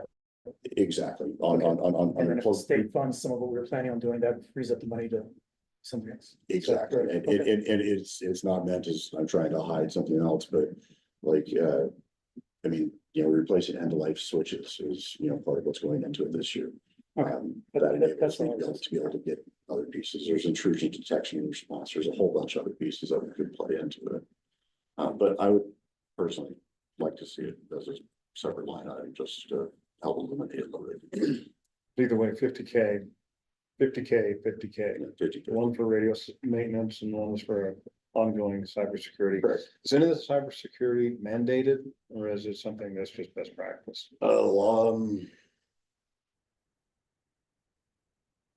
It's kind of a hard question to ask or answer. Within legislation, they're working through that on what that means. And a lot of that really kind of comes back into reporting requirements at this point. Part of, the observation that I bring back to the Cybersecurity Commission is, that's great when you're a very mature organization, when you have, large IT teams and security professionals and you have logging systems, all of those things. And you can actually see if you've been breached. You can see if those things have happened. In smaller jurisdictions, small counties, special service districts, that kind of stuff. If you don't have systems in place to be able to even monitor what you're looking at, you have no idea to be able to even report. So it's kind of a catch-22.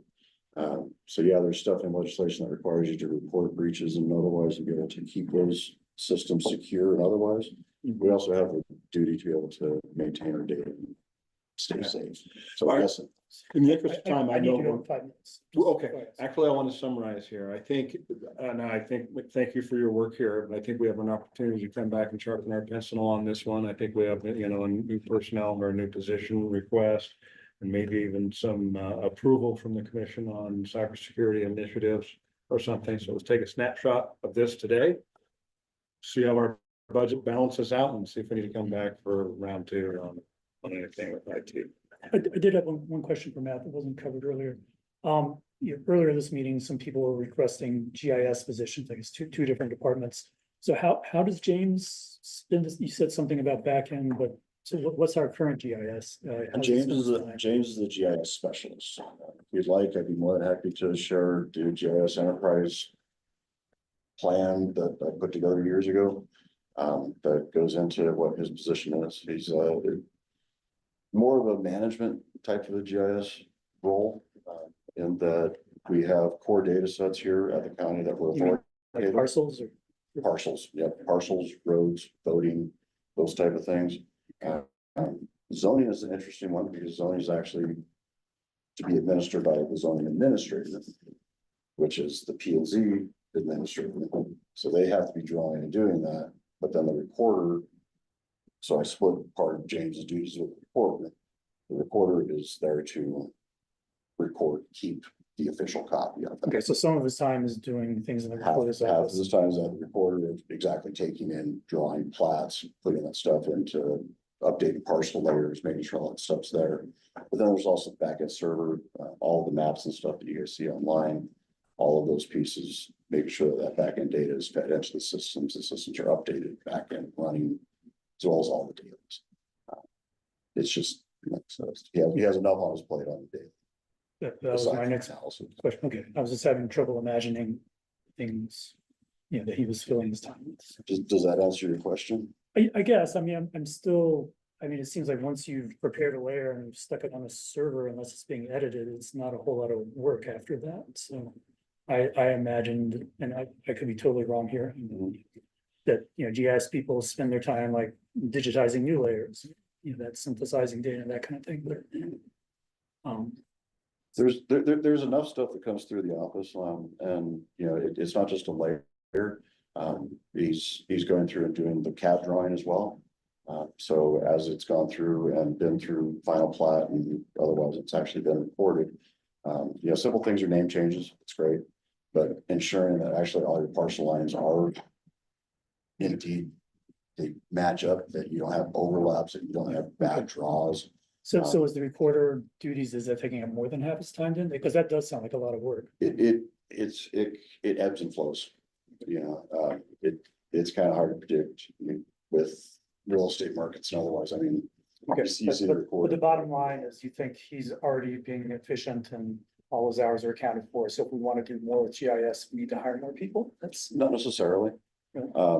If we want to do more with GIS and particularly utilizing him and his manpower, then I politely ask that goes through the GIS policy committee and that we appropriately allot the resource and time okay. so that it's getting done. And if it is more than him, if it is more hours than what he has and the time that it's gonna need to get done, then yeah, we can augment staff or whatever that might be. But I guess it says from a budgeting point of view, we'll need, you know, some departments want more time spent on GIS. And can we just do it by reallocating James's time and maybe spending a little bit of money on a consultant to make up the gap, or do we really need another positions that between these departments? You know, that's what I'm trying to figure out. Again, that's why the fourth, fifth time ask, please. Okay, so we should have that discussion. Yep. I'm not sure. And it really should be run through that GIS policy committee. Like I said, I have no problem adding more GIS staff if that's really what we need to do. Or if the project really is de minimis enough that, you know, we could say that James is gonna be able to do this analysis and this is what the expected outcome is, it's great.